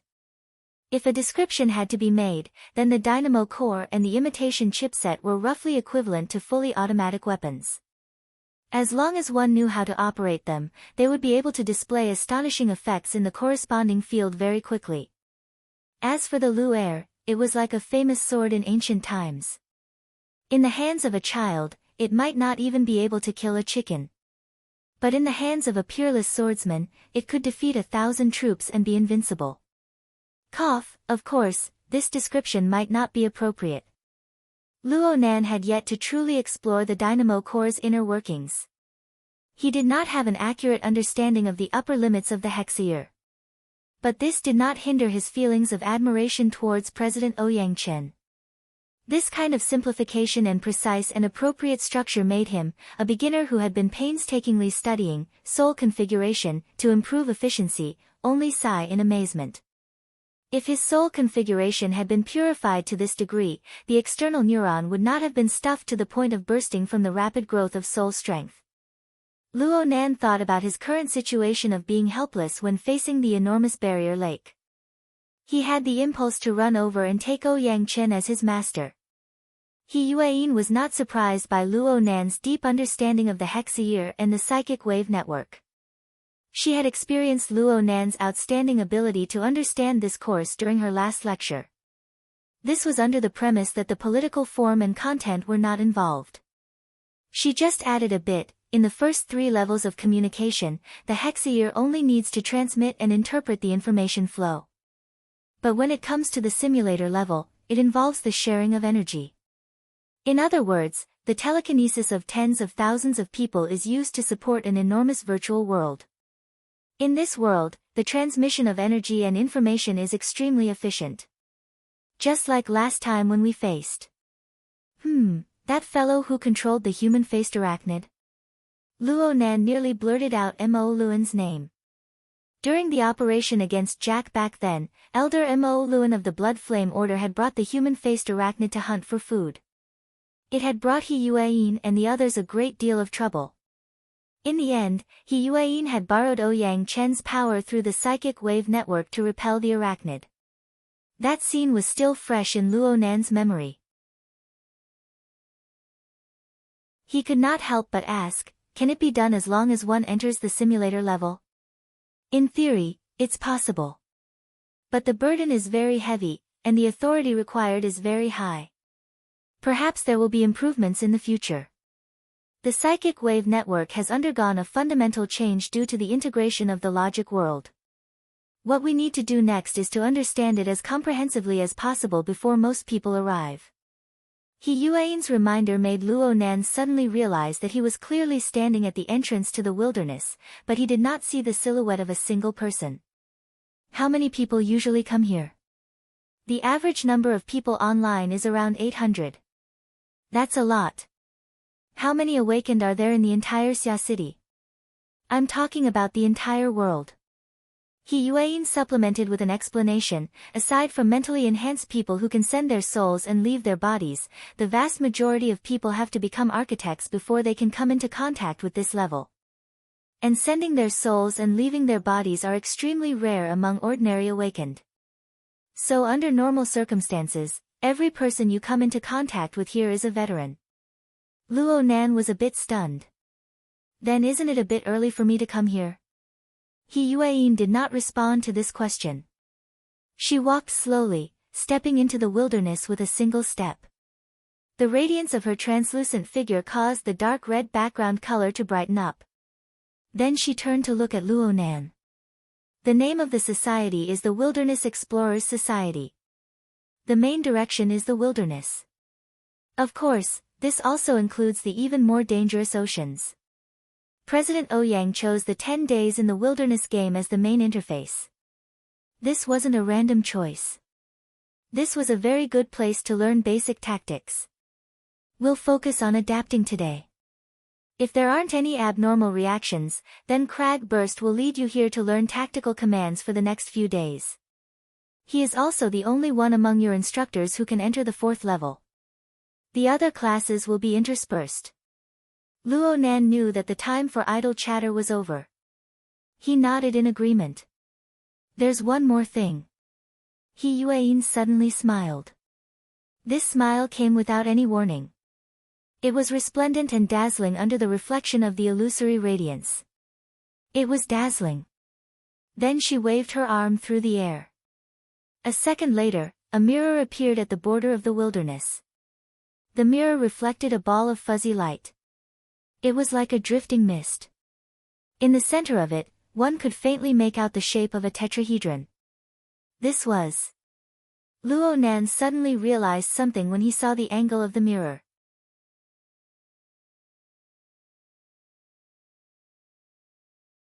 Chapter 276. This was the first time Luo Nan entered the simulator level of the psychic wave network. Since the feeling was similar to that of an immersive device, it lacked a bit of novelty. He just treated this as a virtual reality experience unique to ability users. He never expected that his appearance in this world would actually be like this. Luo Nan thought about how he had used this appearance to communicate with He Yueyin. It was hard for him to avoid embarrassment. No wonder she wanted to laugh. A rare smile appeared on Yuan's face, but it was extinguished in an instant like a firework. Then, she returned to her usual calm. You're still lacking in self-reflection. If you want to move normally here, you must first establish your own image. So I have to mold a mold, like in some games. It's self-awareness. Self-portrait. The two instantly communicated a few concepts. Yuan originally wanted to give a more detailed explanation, but she stopped when the words reached her mouth. She only kept the mirror. How you want to establish your image is up to you. Luonan stared blankly in front of the virtual mirror for a while. He saw how serious Yuan was. It was hard not to overthink things. But he couldn't think of any other ideas no matter how much he pondered. His thoughts stirred at once, and the mirror's reflection formed a rough outline. The general process was no different from his daily sketches. Luonan had once mentioned to Xie Junping that he wasn't too good at self-portraits. This was not an excuse. He had never been able to grasp his own characteristics, so he could only draw a likeness. But compared to the vast majority of people in this world, his ability to mold himself was quite reliable. Soon, the fuzzy glowing body in the mirror transformed into a simple human figure. It slowly enriched and fine-tuned. When it took form half a minute later, it was already 70 to 80% similar to Luonan himself. If he was a bit more detailed, he would certainly be able to do it even better. Is this okay? Luonan raised his hand. He felt that it was more or less the same as a solid state, so he turned his head and asked. Yuan looked at him for a long time and shook her head slightly. Luonan asked curiously, "What's wrong?" "This is a trick." Yuan walked back to Luonan's side. On the simulator level, our image should reflect the characteristics of our individual energy and information operation structure. According to President Ouyang's explanation, it can be considered a self-logical inspection. For example, me. As she spoke, Yuan raised her hand. Her long and slender fingers slightly spread open, indicating for Luonan to look over. My current image isn't what I want it to be. However, a burner's inner energy, the circulation of energy and information was based on the form of light and heat. That was why my image was unavoidably glowing. Others can tell at a glance that I'm a burner. Luonan stared blankly at Yuan's jade tube-like fingers for a while. He finally understood. In other words, the image on the simulator level is also some sort of objective reality. At the very least, it's a kind of projection. It's not something that can be made out of whatever you want. He had indeed thought it through. However, when he looked at his reflection in the mirror, he could not help but scratch his head. But I am still not an awakened. I haven't figured out my own logic yet. Luonan found a good reason, so much so that Yuan was stunned for a moment. Then she nodded, indeed. This point must be taken into consideration. Let's move on to the next stage and see how it goes. She indicated for Luonan to follow her as she spoke, stepping into the boundary of the wilderness with a single step. Luonan carried a strong sense of curiosity as he followed behind. He even reached out his hand to touch the notice board within the sandstorm. The roughness of the touch immediately returned to him. It's made of wood, the boundary between reality and illusion instantly blurred. Luonan turned his head, but the so-called entrance had long since disappeared. All he saw was the boundless, rusty red earth. Instead, the outline of a building appeared in front of the notice board. Right now, he could be considered to have truly entered the simulator level. Luonan did not have the energy to sigh with emotion. Yuan's practical lesson was absolutely not to bring him to see the scenery. Yuan took him to familiarize himself with the environment for the next 20 minutes. The main location of the activity was a small town that was completely the same as the setting of the 10 days in the wilderness. It was called Bloodrock. In the game, this was the supply point for players and the place where missions were issued. But on the Psychic Wave network, this place was more like a large salon. People who are online will carry out exchanges and discussions here. Discussions about what? Luo Nan had originally thought of using the idea of porting the game, but he suddenly discovered that his thoughts were childish when he heard He Yuan's introduction. Each and every one of these veterans were outstanding and famous characters of the inner world. They all had their own abilities and their own pursuits. How could they have the leisure to run here and play games? I've only come here once after joining the society. I didn't participate in the specifics. But I heard President Ouyang say that the topics they discuss are mostly related to self-logic, energy structure, mental and material interference, and other domains. Luo Nan blinked. We can talk about it offline. But it's not as convenient as here. The psychic wave network is built by tens of millions of ability users. It's like a supercomputer. President Ouyang and the others can utilize the resources here to establish models that are hard to realize in reality. Alright, the style was quite appropriate. The problem was that Luo Nan had never seen such a dilapidated salon before. He Yuan led Luo Nan to walk on the central street of the small town. There was not a single soul in sight.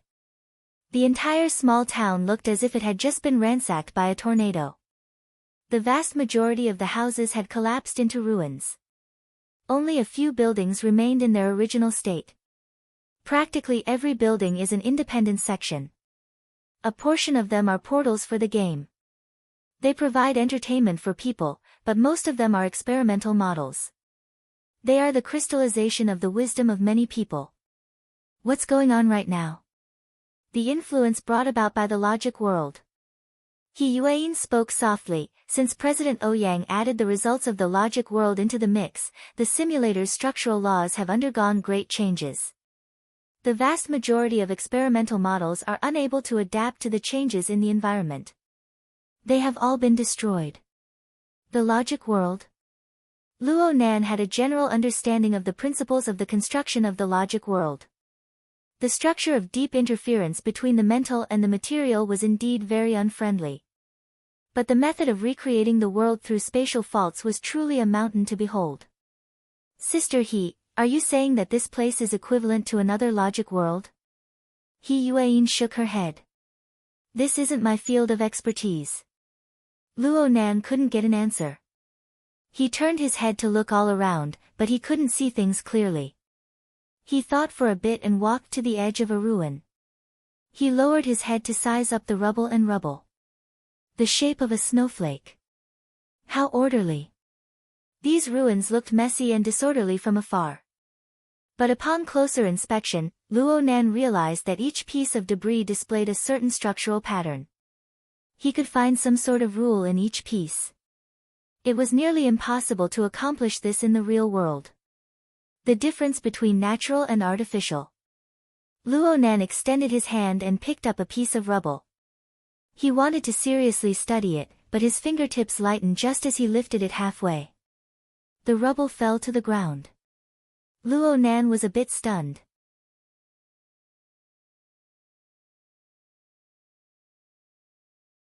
Chapter 277. Luo Nan instinctively reached out his hand to grab the crushed rock. The feeling of touch, weight, and so on still existed. He really did grab the crushed rock. Right now he was squatting on the ground with his back to He Yuan. His picking and tossing actions were very normal. He Yuan's attention wasn't on this. She took advantage of this time to continue introducing the simulator. The psychic wave network was established by President Ouyang. The virtual world is also endowed with basic order by him. However, President Ouyang didn't completely control it. Instead, he gathered the collective wisdom of researchers and endlessly adjusted it, turning individual order into public order. Bloodrock Town is one of the important pivots in establishing order. Luo Nan's attention was diverted a bit by He Yuan. He withdrew his gaze from the crushed rock and turned his head to ask, "Isn't this very troublesome?" Actually, what Luo Nan wanted to say was, why did he have to strip away his exclusive authority without rhyme or reason? This would certainly impede him, right? He Yuan was just about to respond when her gaze shifted to the side. Luo Nan looked over as well and saw the largest public exchange area in the town. It was similar to a tavern. The wooden swinging door swayed with a banging sound, and a figure walked out. There were other people in the town. The other party clearly heard the conversation between Luo Nan and He Yueyin. He directly opened his mouth and said, "How can a single person control the complete structure of a virtual world? Even if they do, who would come here under the conservative and closed rules and order?" This was a man around 40 years old. He could be said to be in the prime of his life at this age. The newcomer's appearance was indeed decent.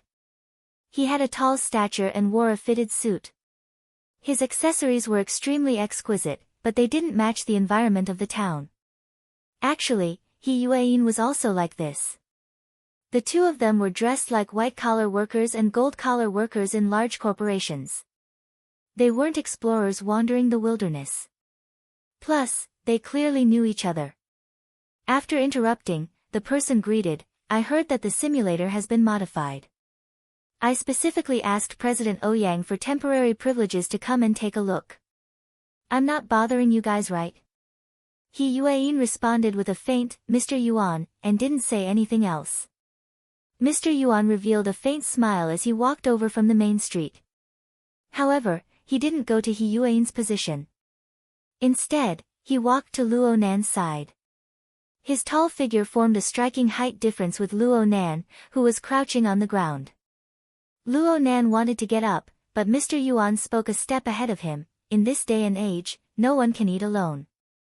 Everyone can abandon anyone who wants to form a monopoly. Just like a listed company, the rules and profits obtained must reflect the interests of every shareholder, so I have to say, President Ouyang has made a very wise choice." "Who is this?" Luo Nan finally stood up. He really didn't like the attitude of this person. It should be said that he was disgusted by the large capital of Quantum Corporation. He didn't like all such remarks. Moreover, this person's evaluation of Ouyang Chen was rather arrogant. To think that he was still in the psychic wave network. Did he not even understand basic respect? A light flashed in Luo Nan's mind when he thought of this. He had a general idea of the identity of the person who had come. Sure enough, He Yueyin gave Luo Nan an introduction. "Little Luo, this is Mr. Yuan Fei of the Society's headquarters Incident Investigation Team." Xiao Luo. Luo Nan discovered that he had been demoted. In reality, there was no problem with He Yueyin addressing him this way. In fact, it was even more appropriate. He also knew that there might be some meaning behind it. But the human heart was subtle and hard to understand. His heart skipped a beat when he heard this form of address. He didn't feel too good. Luo Nan's performance was wooden in Yuan Fei's eyes. He didn't understand human affairs. Speaking of which, it was quite surprising to see such a fellow at the simulator level. Yuan Fei sized Luo Nan up with a few glances. Luo Nan's powerful posture made the young man feel very uncomfortable. He changed his crouching posture and stood up.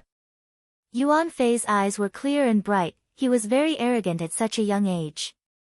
But to be able to enter the simulator level, Xia City had unearthed yet another talented person. Clang! An abrupt sound rang out. It was exceptionally clear in the quiet atmosphere. The gazes of the three people shifted to that side for a moment. They saw a piece of rubble tumble down from the rubble. Luo Nan looked stupidly at his own palm. Did it slip again? No, the feeling this time was much clearer than last time. That piece of rubble had fallen from the palm he had just condensed. It had pierced through his palm and the back of his hand. He subconsciously moved his fingers and examined them over and over again. Finally, he confirmed that his seemingly materialized palm seemed to be condensed from clouds. It was severely lacking in density, lacking in bearing capacity. It could only hold the weight of a piece of rubble for a moment. A slight distraction would cause the palm to dissipate. So it was like this. Yuan Fei shook his head and turned to He Yueyin. "Miss He, the structure of the logic world has indeed become more and more complex after merging with the psychic wave network. We need to increase the maintenance power of technicians. But there's no need to spoil things through excessive enthusiasm. I think this child is quite good for being able to realize high-level applications of the psychic wave network at such a young age. But there's no meaning in forcefully entering the 4th level. Luo Nan was very unhappy to hear these words. What did she mean by forcefully entering? How am I forcefully entering? Just as Luo Nan was about to speak, a full-length mirror materialized out of thin air and stood by his side. It was not He Yuan's handiwork, but Yuan Fei's. You're Xiao Luo, right? Keep squeezing. It's going to fall apart. Luo Nan turned his head to look and was given a fright. It was unknown when, but his face had become swollen and swollen. His facial features were even a bit out of place. He looked ugly and ridiculous. Sunlight sprinkled down as he spoke, and part of the light even penetrated through his body. He did not look like a normal person no matter how one looked at him. The ability to interfere with the material plane is insufficient. It would have been fine if it was the old version, but the new version has greatly increased the effectiveness of interference power. It's like the increased pressure in the depths of water. If the structural strength is insufficient, it will lead to disintegration. Yuan Fei had one hand in his pocket. It was as if he was sizing up a very interesting toy. He even extended his hand and gestured a few times outside of Luo Nan's body. He turned his head to speak to He Yuan. It looks like the new version has increased the entry threshold. It will be very strenuous for Xia City.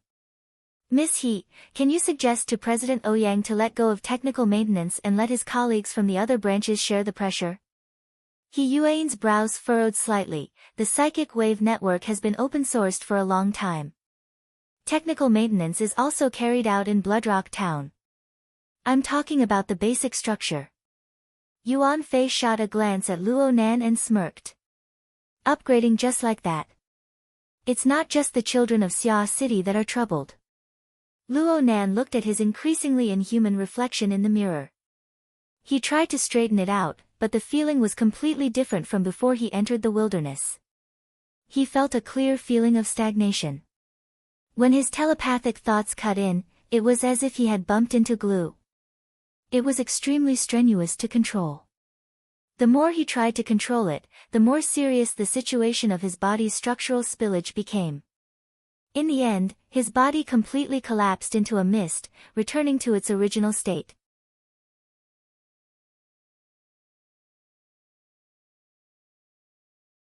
Chapter 278. Naturally, the practical lessons in the simulator could not continue. He Yuan dealt with Yuan Fei in a simple manner before leading Luo Nan out of the psychic wave network to return to the plane of reality. Luo Nan opened his eyes, but all he saw was pitch-black darkness. A specially modified sealed helmet was already covering his head. It was just that the immersive guidance had yet to be activated. He just stared at this darkness, his thoughts flowing.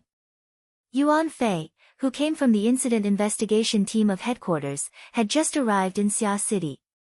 He didn't understand the situation. He saw that Luo Nan was young, yet Luo Nan had entered the 4th level of communication and tried to operate the simulator. He felt that failure was normal and that success was abnormal. He just laughed it off and didn't think about it at all. But Luo Nan was well aware of the situation of his body and soul being unbalanced. He also had enough of the pain of the uncontrollable growth of his soul strength. Suddenly, the problem of low interference power appeared. Anyone would stare blankly for a period of time when faced with such a contradictory phenomenon. He didn't have to ponder for too long before Bai Xinyan's surprisingly gentle voice transmitted over.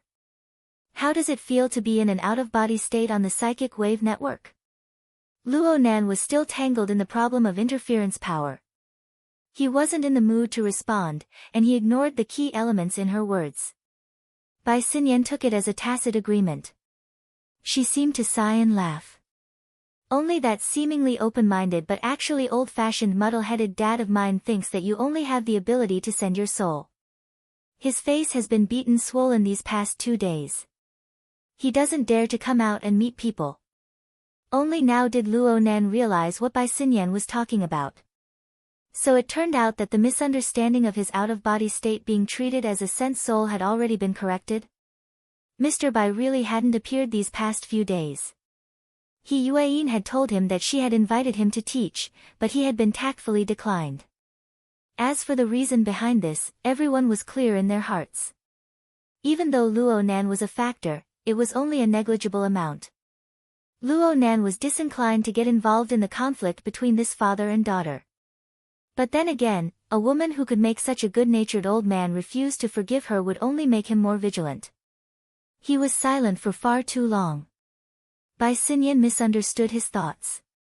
You aren't the only young man who hides his head and shows his tail. There's nothing to be embarrassed about. It's just that it's a bit reckless to act like this to a doctor. Hello, sister. I'm chatting with your boss right now. Oh. He Yueyin had sent a message to Bai Xinyan, but only to Bai Xinyan. After the latter uttered a rather clear question, he also fell silent. Several seconds later, the inner layer of the sealed helmet lit up without any warning. The guidance process targeted at ability users began. Bai Xinyan's last words came, "Tonight's homework is starting. I hope you won't be lazy." Hey! Luo Nan didn't want to talk to Bai Xinyan before, but now he couldn't help but speak. Even an idiot would know that the problem he Yueyin and Bai Xinyan were discussing must have something to do with his lack of interference power. He was the person involved. Why should he be excluded? This was a hospital, and he felt like he was diagnosed with a terminal illness. The whole world knew that he was going to die, but he was the only one who was kept in the dark. Wait a minute, the pessimistic attitude of the two in the private conversation last time, wasn't that what was going on? Luo Nan forgot to accept the guidance for a time. He stared blankly once more. At this time, even with the external neuron protecting his body and the void depository as a buffer, he couldn't stop his chaotic emotions.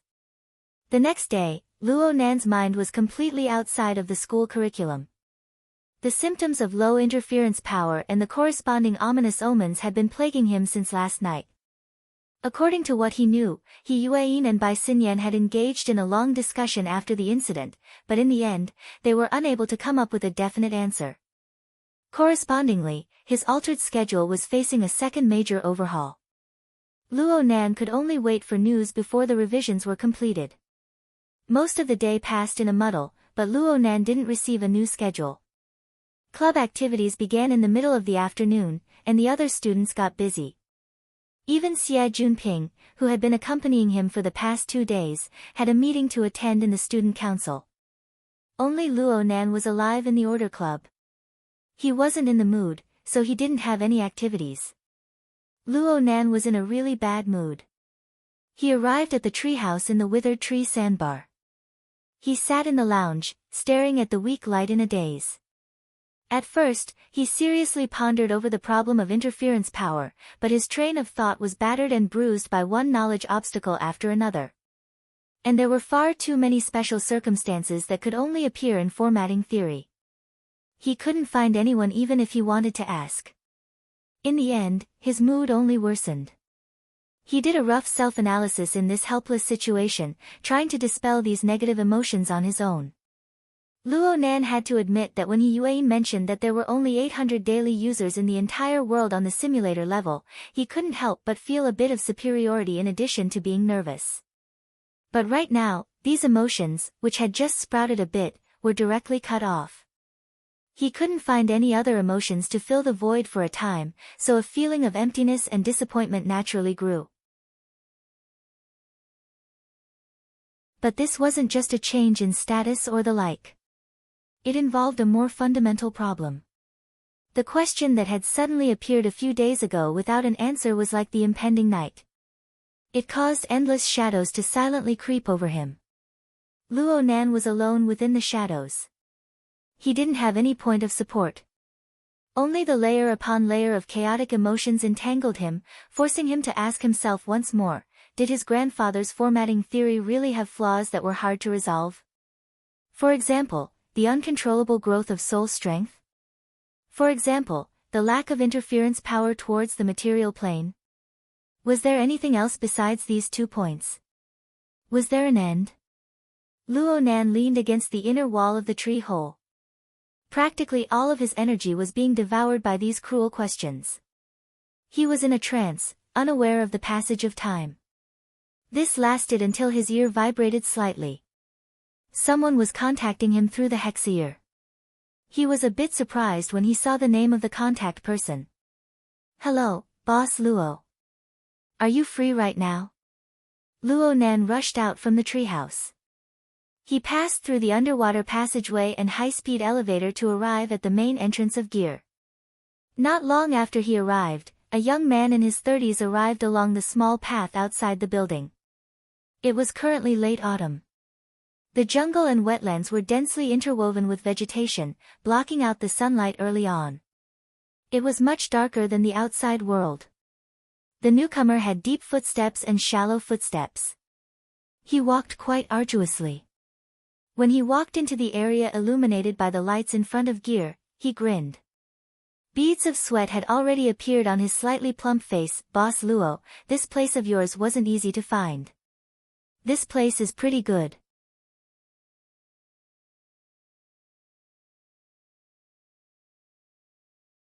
Chapter 279. The person who came was none other than the mentally enhanced Papercut, who fought shoulder to shoulder with Luo Nan on the night of the incident at Frost River Reality.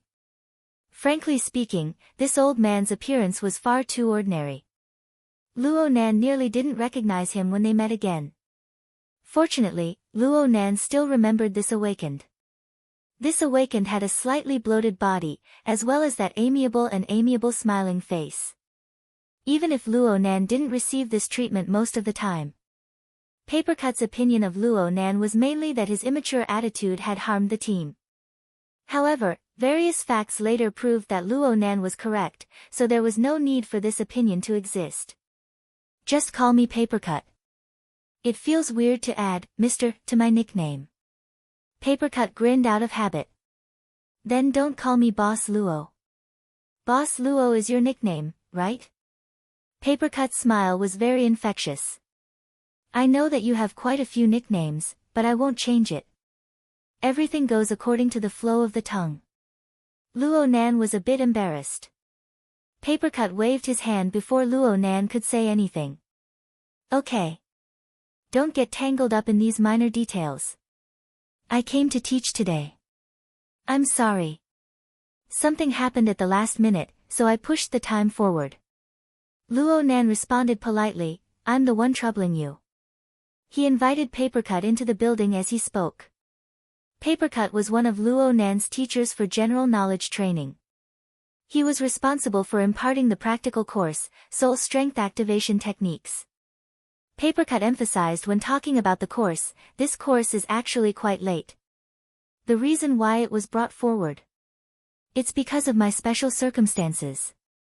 My interference power is low. Do I need to do a field experiment to verify it? Papercut was stunned. He turned to look at Luo Nan with a bit of helplessness. "Boss Luo, you're still young. You think too much." Luo Nan blinked. "Am I wrong?" "You really are." Luo Nan couldn't be blamed for thinking too much. The introduction of this course in his old schedule clearly stated that it was a practical course on mental interference with matter. Now that there was a problem with his interference power, Papercut still deliberately brought up the course. The reason for this was very clear. Could this be considered a re-examination of a terminal illness? That being said, Papercut's course itself was quite interesting. With such a nickname, Papercut's specialty was to use a special method to cut out paper tools and use soul force to endow them with all sorts of functions. Papercut had revealed his hand to Luo Nan in the tea room on the 3rd floor of Gear. He manipulated a small paper doll and performed a comical pantomime. Then, he performed a set of military boxing on the table. His movements were agile and lifelike, as if he really had a life of his own. The little paper man's strength was also quite impressive. The teacups on the table were kicked all over the place. In the end, he even practiced stone lock, throwing the teacups up and down as if he was a street performer. Even though Luo Nan's mind was in a mess, he couldn't help but laugh when he saw the mini paper man's strenuous performance. His mood unwittingly turned for the better. This is the most basic application. After that, it is further divided into activation style and manipulation style. The former focused on simulating spirituality, while the latter focused on precise manipulation. I'm an animation type, so I'm more casual and often do some auxiliary work. I've seen your information. You're a precision type, spiritual enhanced, and your pure observational abilities are so capricious. It's very likely that you're talented in precise manipulation. Papercut began to paint a beautiful future for Luo Nan. The society has combat machines specifically manufactured for the control class. Actually, every control class should be an extremely powerful engineer. They can fight and repair. They are powerful and safe. Luo Nan's eyes drooped and he laughed. In order to do this, he first had to satisfy the basic requirements of interference power. If soul strength was unable to effectively interfere with the material plane, then everything else was meaningless. Speaking of repairs, however, he suddenly thought of the Tai Chi ball of divine Yu-Jim. The core component of the Tai Chi ball seemed to be a precise machine. Luo Nan had heard Shui Lei mention it, but in the end, it hadn't been repaired. It was still tossed in the Daoguan. This matter needed to be handled properly. The maintenance engineers of the society were certainly a level stronger than those outside. Luo Nan's mind was a bit scattered, but he quickly recovered. He concentrated on listening to Papercut's lecture. Today, whether it was training, teaching, or symptom review, Papercut only taught elementary subjects. He taught the basic techniques of soul strength acting on materials. Papercut chose a special kind of talisman paper for his practice. It was said that it was obtained from another psychic of the society, Mr. Gao, whom Luo Nan had yet to meet. It was made from specially cultivated peach wood and bamboo pulp. The ratio was extremely meticulous, and it was one of the materials most suited to converge with soul strength.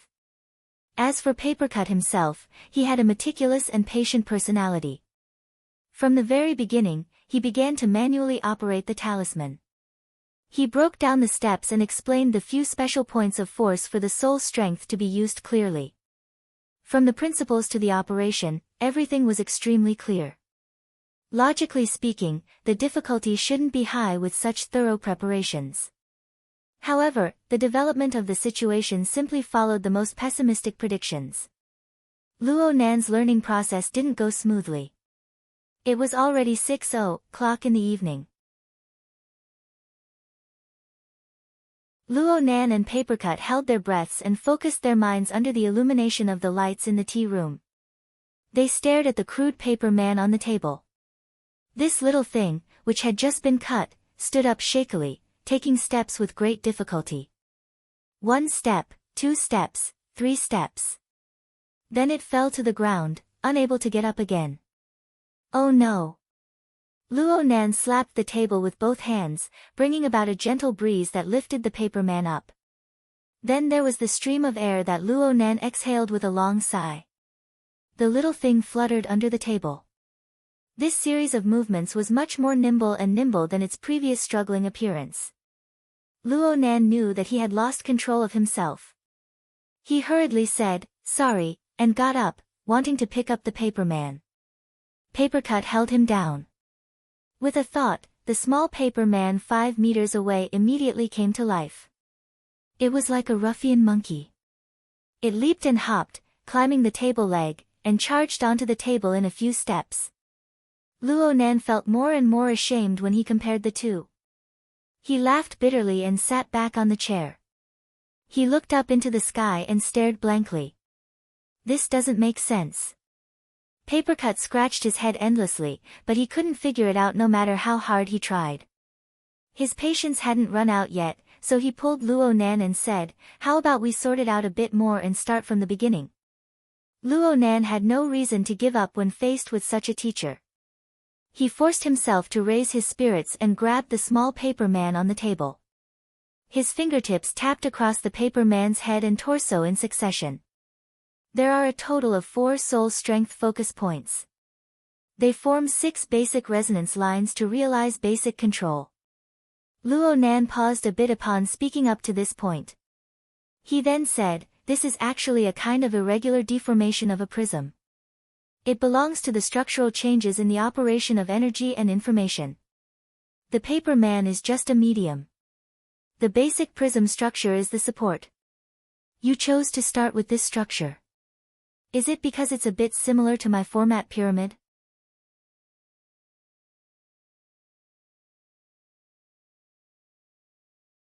Chapter 280. Luo Nan calmed down. He fiddled with the small paper man between his fingers, then tossed it back onto the table a few seconds later. This is because the prismatic structure requires a certain amount of strength. If the strength you gave me was equivalent to a steel structure, then what I gave me would be a spider web at most. Strength. It's strength. That's right. Papercut was helpless. Of course, he knew that the crux of the problem was the strength of the structure. If he were to investigate further, it would be the problem of the interference of the mental plane with the material plane. But these were all superficial phenomena. Who could tell him that a mentally enhanced user with superb mental senses, who could send his soul out of his body as if it were nothing, and whose mental cultivation had nearly reached the B rank standard, couldn't even do the most basic thing of controlling objects with his mind? What was going on? In the end, there was no answer to this question. Not only was Papercut unable to get any results, but Bai Xinyan, who knew about this long ago, kept it a secret when Luo Nan went to the hospital for treatment. She didn't give Luo Nan any information that could be used as a reference. Luo Nan originally wanted to ask He Yuan, but after some thought, he gave up on this thought for the time being. Problems on the mental plane were largely self-perception. If even he couldn't figure out what was going on, then it was impossible to count on others. The terrible state of affairs undoubtedly affected Luo Nan's mood. The following training sessions at the Frost River waterway were simply disastrous. The quality was extremely terrible. The amount of time Luo Nan could last was even less than in the morning. Compared to last night, his endurance had dropped by 20%. Luo Nan saw the relevant results and made preparations for additional training. However, Bai Xinyan didn't express anything. She let him pass the final moments of his time in the healing pod in peace. "I still have to learn new things tonight. It's best if I take a nap and relax." "Oh right, don't be late." Bai Xinyan made medical records as she waved her hand to let Luo Nan leave. In the past, Luo Nan would probably rejoice, but now he thought about it a bit more. Was this attitude a part of happy, fast, healing? Sure enough, when a person is about to die, nothing is taboo. Luo Nan thought about the results of his peeping from 2 days ago, and his mood turned even worse. He really wanted to crack open Bai Xinyan's skull and figure out just what kind of state he was in her eyes. Or perhaps he wanted to peep again. The problem was, how could he have such an opportunity every day? Luo Nan left Renai Hospital with his mind in a jumbled mess. Tonight, he had already made an appointment to go to Boshan Manor to learn breathing techniques from Hall Master Xiu. Last time he went to the Daoguan, Luo Nan had the phantom flying car as a means of transportation. He had already returned the flying car to Xia Junping this morning.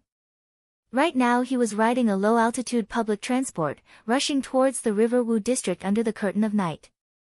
The first thing Luo Nan did after getting into the car was give his aunt a call. He informed her that he would be staying at the Daoguan tonight. In fact, he had already used Shui Lei's tiger's skin to ask for leave from his aunt yesterday to confirm the situation of not returning at night. But he knew his aunt's temperament very well. Right now, he had to make another phone call to comfort her. Otherwise, according to Madame Luo Shuqing, she would have personally brought him to pay a visit to Gym Master Xiu for his first official lesson. By the time he finally ended the call, they were already halfway through the journey. At this hour, the bus was no longer as crowded as it was during the day. There were only a dozen or so people on the bus. They were all groggy or playing games with their wristbands. Luo Nan sat at the back. He lowered his head and fiddled with his things. However, he was different from the others. He wasn't fiddling with an electronic device in his hand. Instead, he was fiddling with a thin greenish-yellow paper. This was a special talisman paper that Papercut had given him. It was personally made by the psychic Mr. Gao. The special material was more suitable for the transmission of energy and information. In the hands of a true expert, this talisman paper could be used to deal with enemies. It was a bit extravagant to use it for practice. But it would be fine if he could really get some ideas out of it. Luo Nan followed the technique Papercut taught him. He slowly operated and tore the talisman paper into a palm-sized paper man. The incorporeal prismatic structure took shape as a whole. At the same time, abundant soul strength poured down, completely submerging the paper man. Luo Nan could sense the texture of the paper, the rough edges of the torn paper, the crisscrossing creases.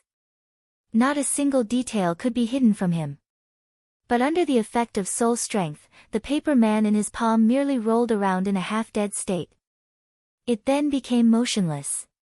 His soul strength nearly crushed his body. It seemed to have no practical significance on the paper man. It's still like this. Why? Back at Frost River Reality, his support for Xue Weiluan and the other special police officers was no problem at all. The effects of controlling the Wraith sign, influencing cat eyes, and even his own mental attack were real. But why couldn't it work when it truly fell on materials? Luo Nan looked out the window. The colorful night curtain of the metropolis was like fluttering cotton. It was empty and hard to see the real thing. His mind naturally extended out, passing through the deep void and flowing within the sea of lights of the metropolis. His perception became more real. Within the clairvoyance of his perception, there were tens of thousands of living beings, the convergence of stars, and the meandering Milky Way.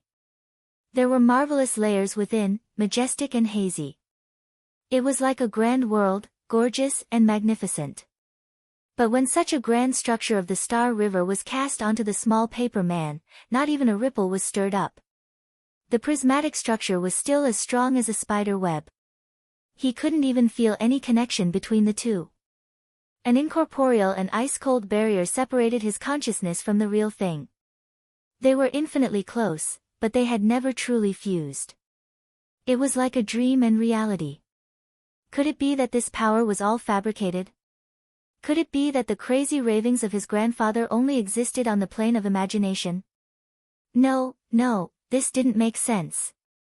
The beam of light from Luo Nan's consciousness cut through the Star River. It definitely wasn't limited to a radius of 1 or 2 kilometers.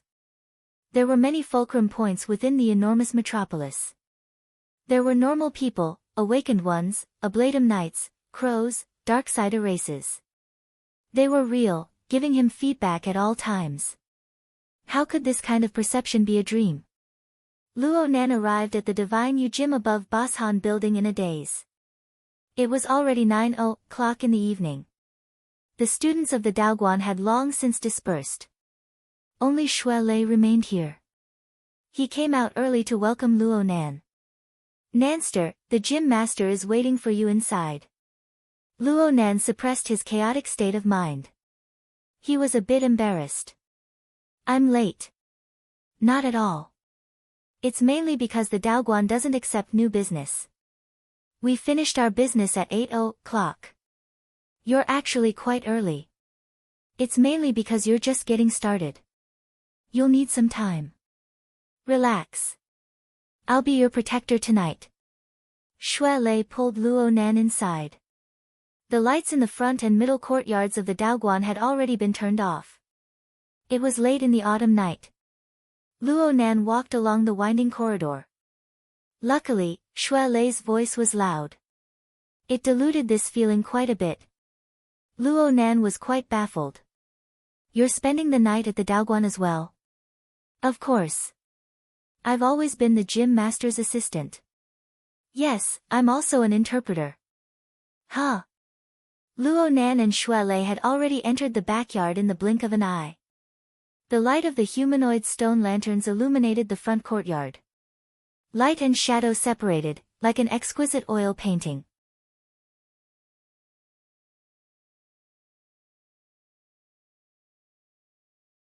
Chapter 281. Luo Nan and Xue Lei walked into the room. There were no lights on inside. The lights from outside only illuminated the entrance. Most of the other areas were filled with shadows, making it hard to see clearly. Xue Lei turned his head to look for Xiao Xinyu. Luo Nan relied on the advantage of his mental senses to lock onto Xiao Xinyu's position a step earlier. Xiao Xinyu was sitting on the cork floor, leaning against the wall on one side of the corridor. His left leg was crossed and his right leg was upright. His sitting posture was casual. Not far away from him was the Tai Chi ball. He didn't know if it was because of the environment, but the current Xiao Xinyu was silent, almost gloomy. He did not react to the two young men who came in. Dojo Master, Nanster is here. Xue Lei finally saw where Xiao Xinyu was. He walked over and whispered. Xiao Xinyu grunted, then let's begin. Her straightforward and direct attitude made Luo Nan and Xue Lei a bit stupefied. No matter what the two youngsters thought, Xiao Xinyu simply got up from the floor and walked to Luo Nan's side. His figure was tall and thin.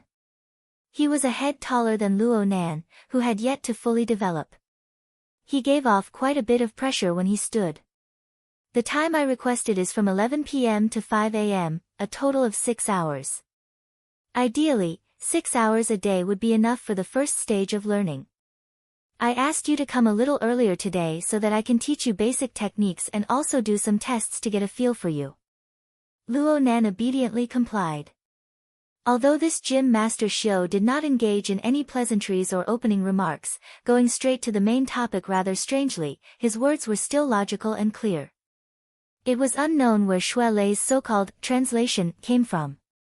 Luo Nan immediately complied with Xiao Xinyu's request. He lay flat on the sleeping mat that had already been prepared.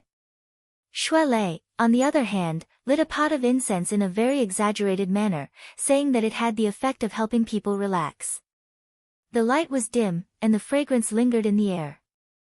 In such an environment, it was not difficult to relax. Luo Nan's eyes narrowed slightly. He slowly adjusted his breathing and soon entered a state. At this time, Xiao Xinyu suddenly asked, "Have you learned other breathing techniques before?" "Yes, there is." Luo Nan had been practicing the chanting breathing technique since he was young. The majority of its functions were in visualization, but he also started with breathing. Also, he had obtained an extremely good demonstration from this inconceivable little girl, Rui Wen, some time ago. She had comprehended the rhythm of soul breathing. Cough, soul breathing is also considered breathing, right? Luo Nan believed that he had some experience. Xiao Xinyu continued to ask, "Have you entered meditation?" "You mean the stationary state?" "Yes." At the side, Xue Lei said happily, "That's good. You already have a very good foundation."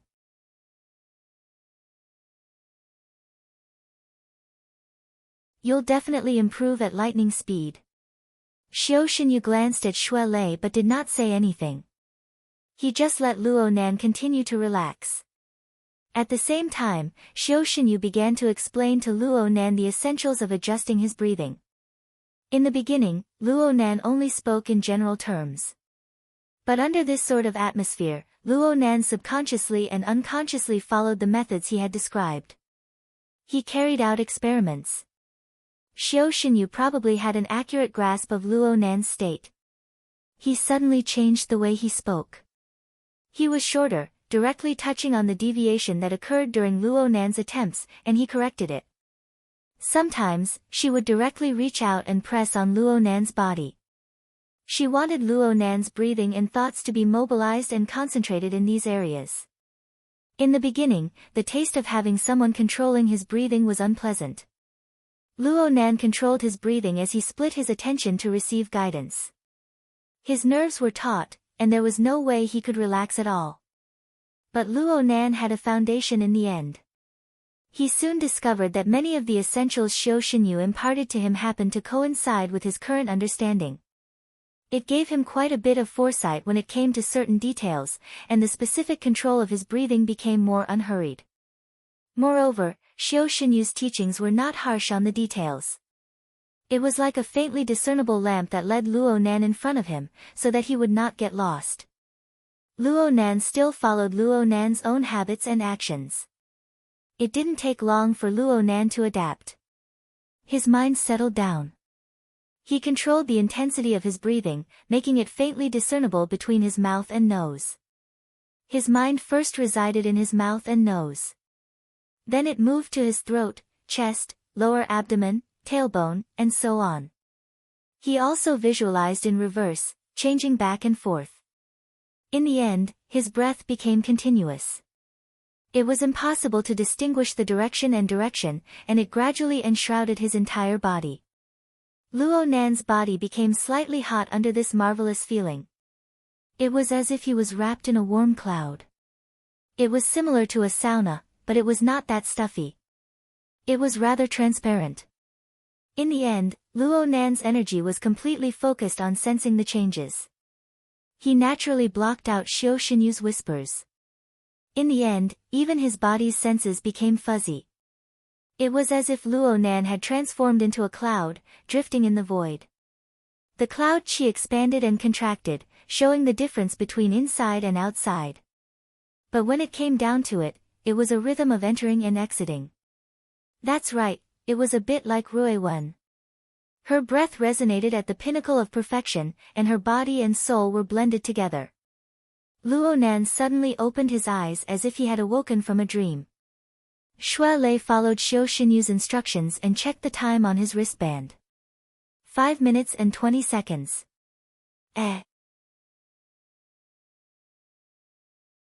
Shui Lei smiled. From the time you laid down until now, it's been a total of 320 seconds. Luo Nan was stunned. That short. He thought that time had passed very quickly, at least an hour or two, but he didn't expect it to be so short. If one only counted the time when he was fully engrossed, it would be less than a minute.